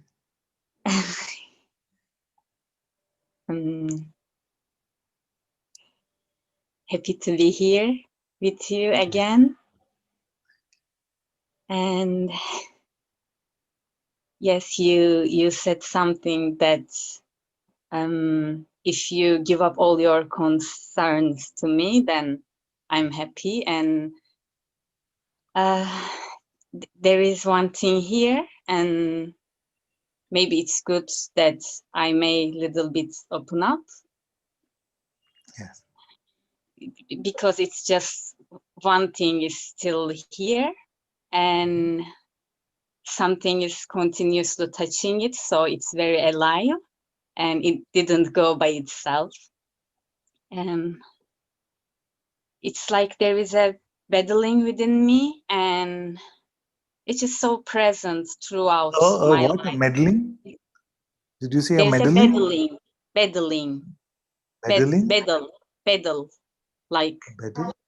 Battling. Okay, okay. sorry. Yes. No. It's Sorry. okay. It's okay. Um,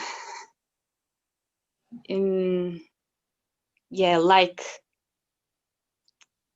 I don't know how to express it, but yes, there is a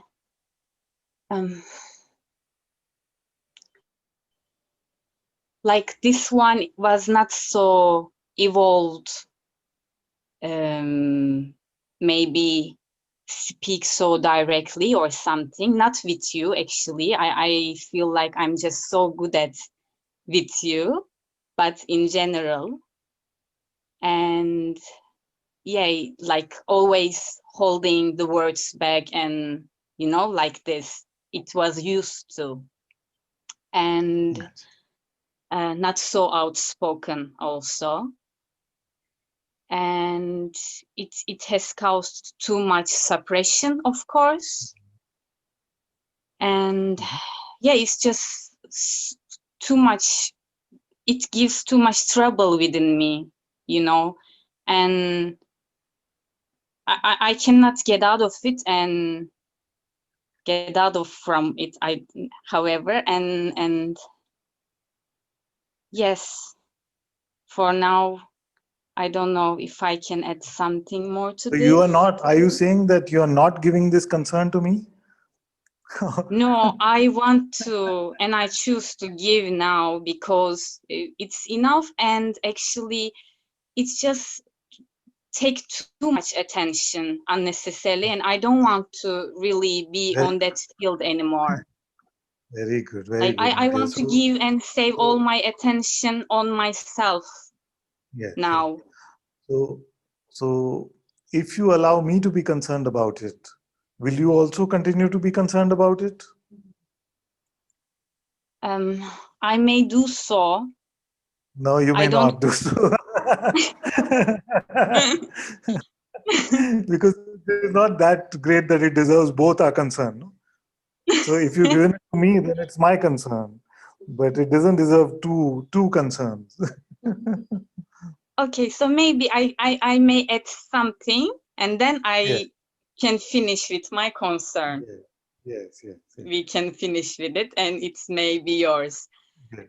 And it's about completely doing, you know. It's like I feel like I will be the one who speaks. I will be the one who will do. So it's like, yeah, I have to decide to do. And so this doer is just so present, and I want So, to speak are you about saying this. that this concern about the doer you're not giving to me? No, I just speak it out and it's yours. Good. I got it. Now don't take it back. Please don't. Is it going to be 30-second If you give, surrender? I won't accept. Sorry? Many times what happens is we do a 30-second surrender. No? I give it all to you, and then the time is ticking 1, 2, 3, 4. You see? And then we are quick to take it back. You see? Satsang is over now. Now it's mine again. You see? Is it like that? It shouldn't. It won't be like this. It's no. Very, very good. And you could have said, actually, you could have got me in trouble by saying, even that is your problem. I couldn't understand. I said, you could have said, actually, that even that, whether it is 30-second surrender or full surrender, is your Okay. problem, not my concern. Okay, beautiful. Okay. I'm just so happy that finally I can come to this point. So thank you. Just this. Just remember, don't be concerned about any points that you've come to. I want all of it, you know that, right? I want all. Okay. All your points, this point, that point, where you've come to, all of this, let it be mine. Okay, eat them up. I can do what I want with them. That's also my concern. Sorry. No, it's fine. I was just making a joke. Thank you.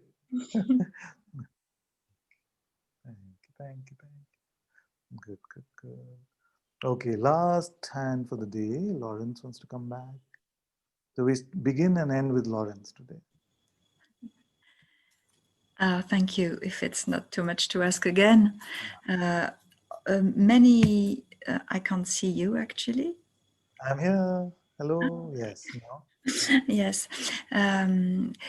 It's because of so many things that came up through this one and this one and this one about energy, and there is this this need of clarification on this one thing. I would like to hear guidance if it's postponement or if it's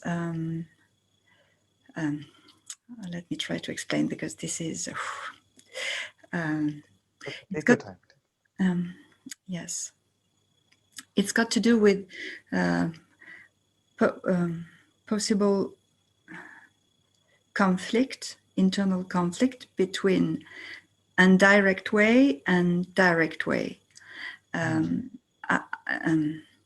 This one is here for completely surrendering. And the activity that I had, I say I still have, but it's gone to almost nothing, has got to do with indirect way. I don't know if it's necessary to explain, but it's like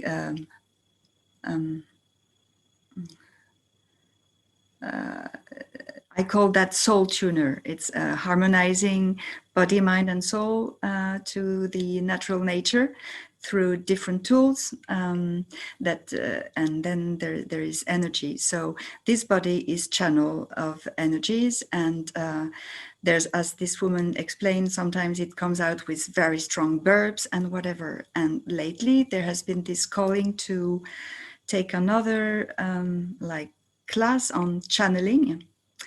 But there is also this questioning inside, is this slowing me down? Because why is this activity gone to nothing? What is being truly asked? Am I postponing something?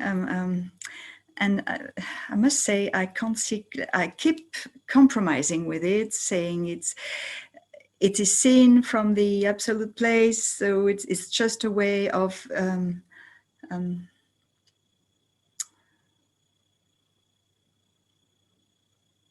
I just don't know. What can you please say something? I can't hear Yes. you. Yeah. I'm just starting to speak, my dear. Don't worry. So I hope it's audible now. Yes. Yes. Yes. So uh, most important, you see, most important is to determine who you are. Now, can we make a deal and say, once you determine who you are, you see, once you come to self-realization, then we can determine what you should do or not do. You see, because till it is clear about who you are, you may be solving somebody else's problems. Sometimes I say like this, no, that if you think that you're a cat and you've been trying to solve cat problems, but it actually turns out that you're a giraffe, you see, then it is just going to be a huge waste of time having solved all those cat problems, isn't it? So, so which way to go, what I should do, which wall I should climb, you see, all depends on who you are, no? Mm-hmm. You see, because somebody comes and says to you, for example, they ask you for advice and they say, please, can you tell me what I should do? You see, you will say, okay, tell me a little bit about yourself. Are you a student? Are you in college? Are you in a job? Do you want relationship advice? Do you want to talk about the health of the body? So you're looking for context in terms of who they are before you can tell them what to do, isn't it? Actually, this is not the way it works, because I use it's like I've got tools. No, not in the No, not in your process, not in your process. I'm saying generally, if uh, somebody comes to you in a coffee shop and says to you, "Can you tell me what I should do?" You see, then just as a regular conversation, if you meet somebody in the world, not yes, in a spiritual context or not in the other healing modalities or whatever else you may be working on. Okay, throw that thing away. So okay. throw that metaphor away. So what I meant is that before we can determine what is the best path, whether left or right, we must determine where you are and who you are first, isn't it? Yes. So the part to surrender, as you said, is a very direct part to let go of everything. And as you surrender, what you are becomes completely apparent to you. You see, so so what happens is that this waking state is very unreliable. You see, we don't know how much of it is going to show up again, How much isn't of? it? How much of the waking state will continue to show up, we Yes. can never be clear about that, isn't it?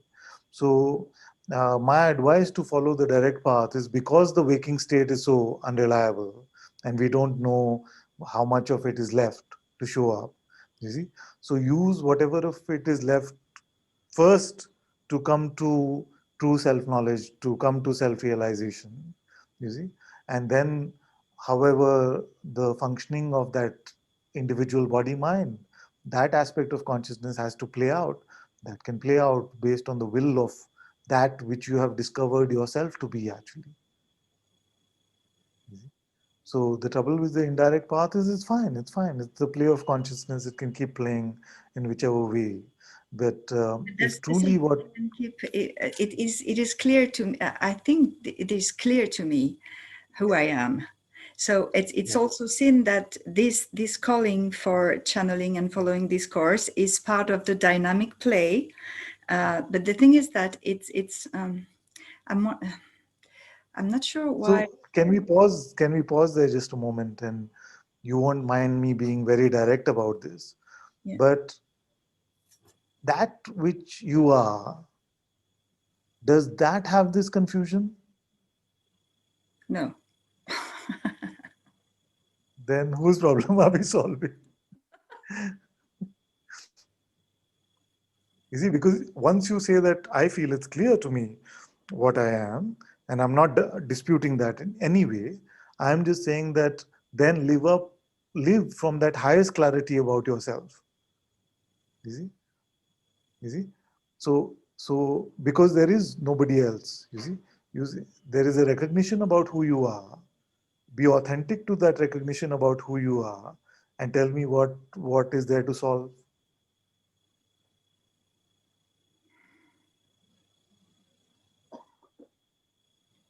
It is still the doer and the guilt that And goes. that is just a posture, that is just a mind posture that your being itself takes. No? So once you spot that, you can drop that. Yeah. Isn't it? It is not the discovery that it is still the doer playing out is not meant to feed you more calories of personhood, which could be, oh, I'm still playing with the doer, I have to really drop that. You see, then that becomes more and more of the same game of doership and duality. You see, all you can do is you notice, you saw that it is still that same game, boom, gone. Yeah, but then I get caught up by something you said that hit right in the spot. There's something in disguise. Of course, I've missed the word.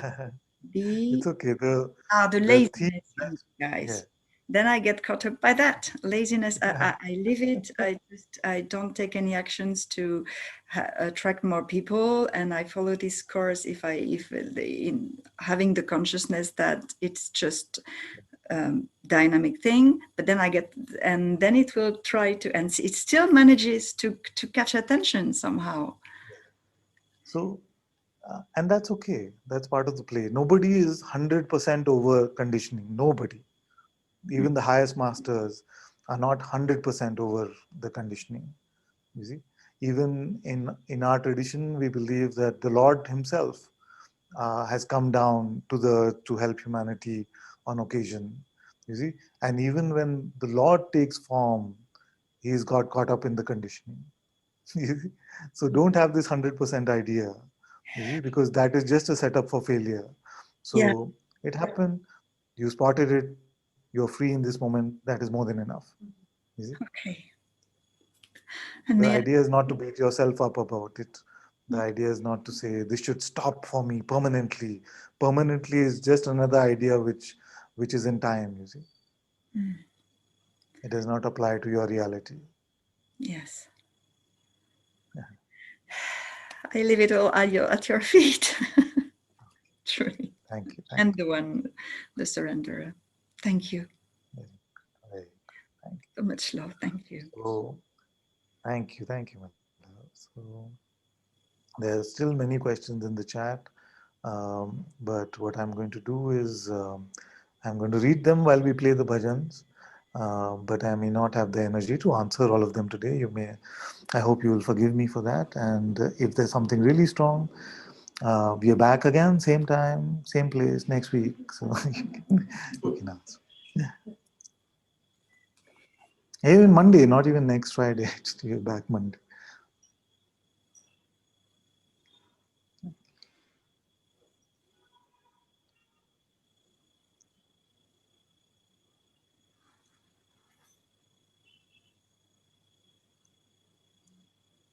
What request? What should we play?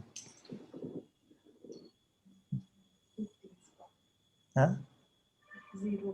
Should we play that?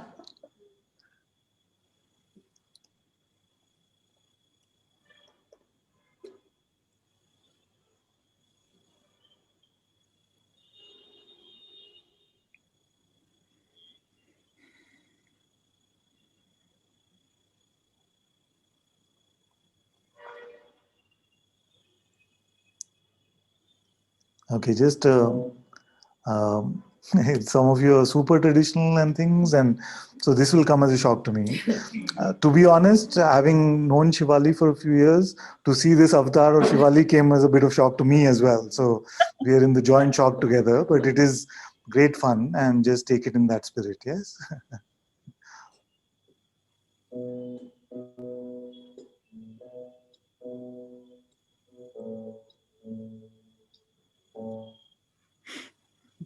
Zero, baby.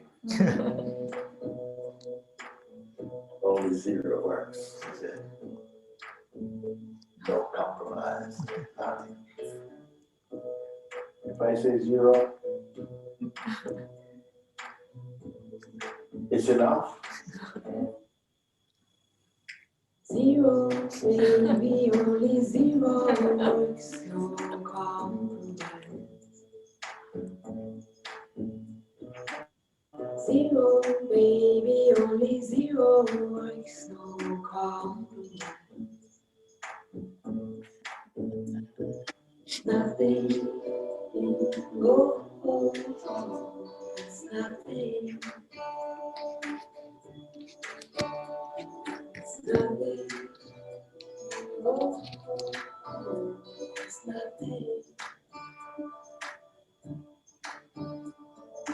Zero, baby, only zero words, no compromise. Zero, baby, only zero words, no compromise. It's nothing. Oh, oh, oh, it's nothing.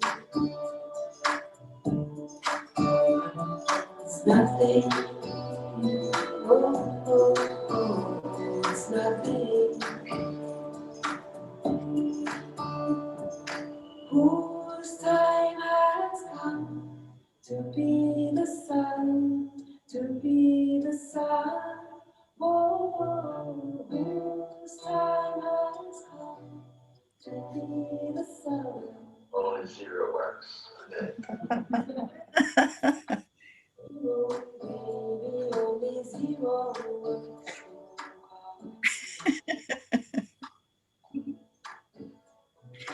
Zero, baby, only zero works.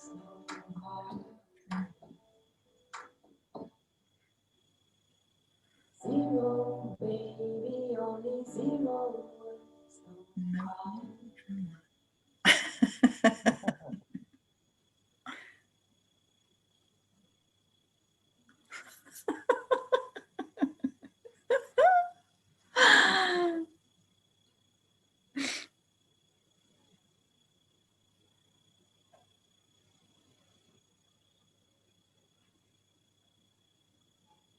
Oh God.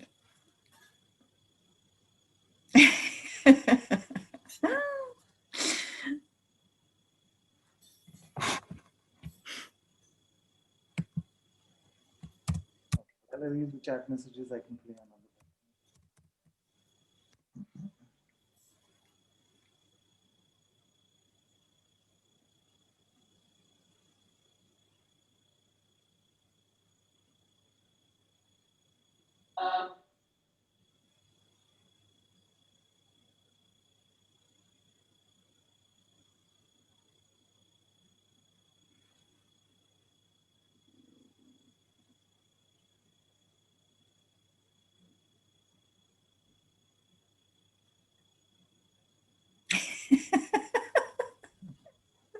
Still laughing. Okay. Good.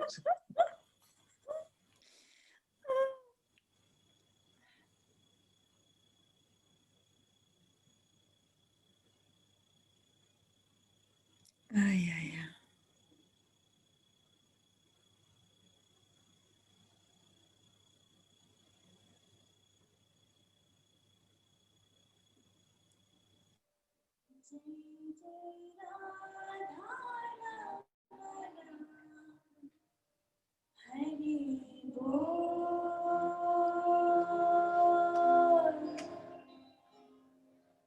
Jai Jai Radha Ramana.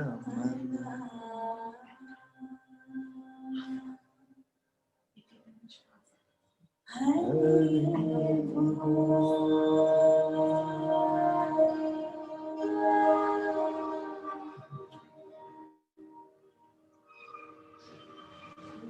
Jai Radha Rama Hari Bol. Jai Jai Radha Rama Hari Bol.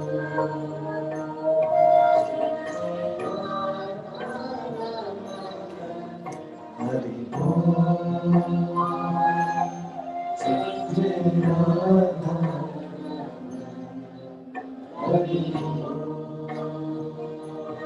Jai Jai Radha Ramana Hari Bol. Jai Jai Radha Hari Bol, Hari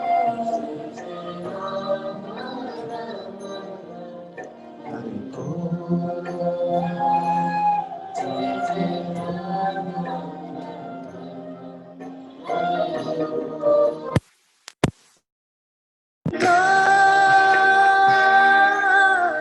Hari Bol. Jai Jai Radha Ramana Hari Bol.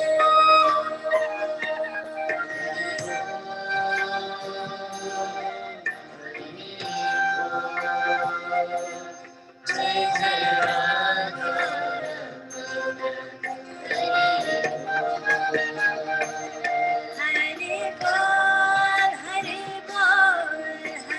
Bol. Jai Jai Radha Ramana Hari Jai Jai Radha Ramana Hari Bol.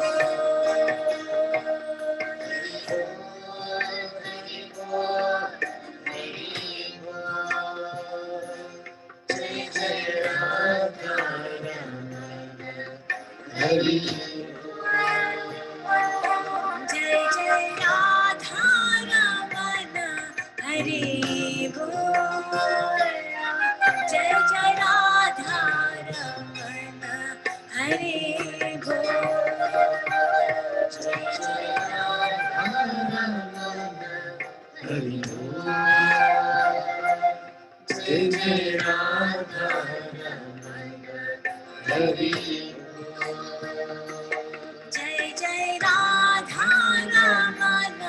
Hari Bol. Jai Jai Radha Ramana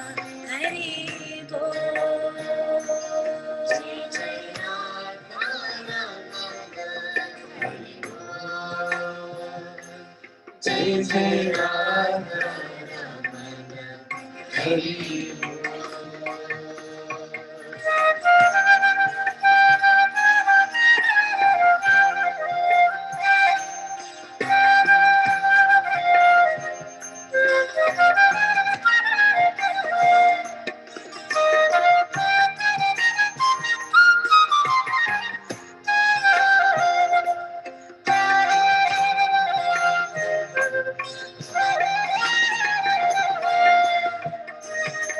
Namaste Shri Radhe.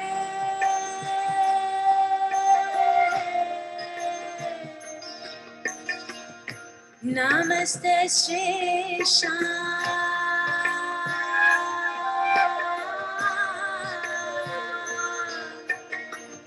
Namaste Shri Radhe.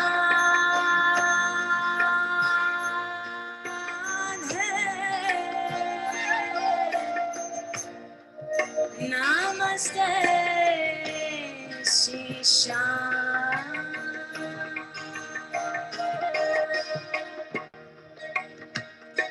Jai Jai Radha Ramana Hari Bol.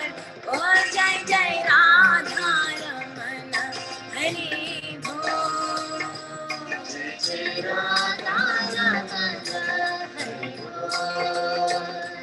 Jai Jai Radha Ramana Hari Bol. Jai Jai Radha Ramana Hari Bol. Oh Jai Jai Radha Ramana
You want to see the room. So this is Jyotima's house.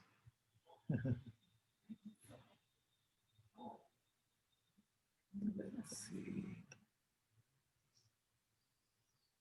And Guruji is also visited here.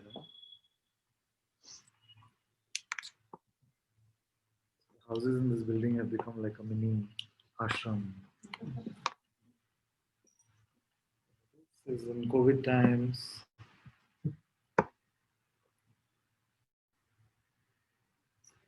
Only one has dropped all her masks. Come to her original nature.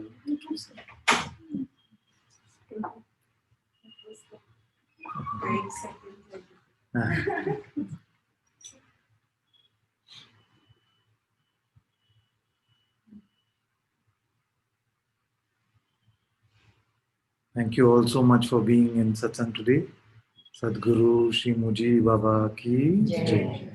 Sadguru Shri Ananta-Part ki Jai. Guru Kripa Kevalam.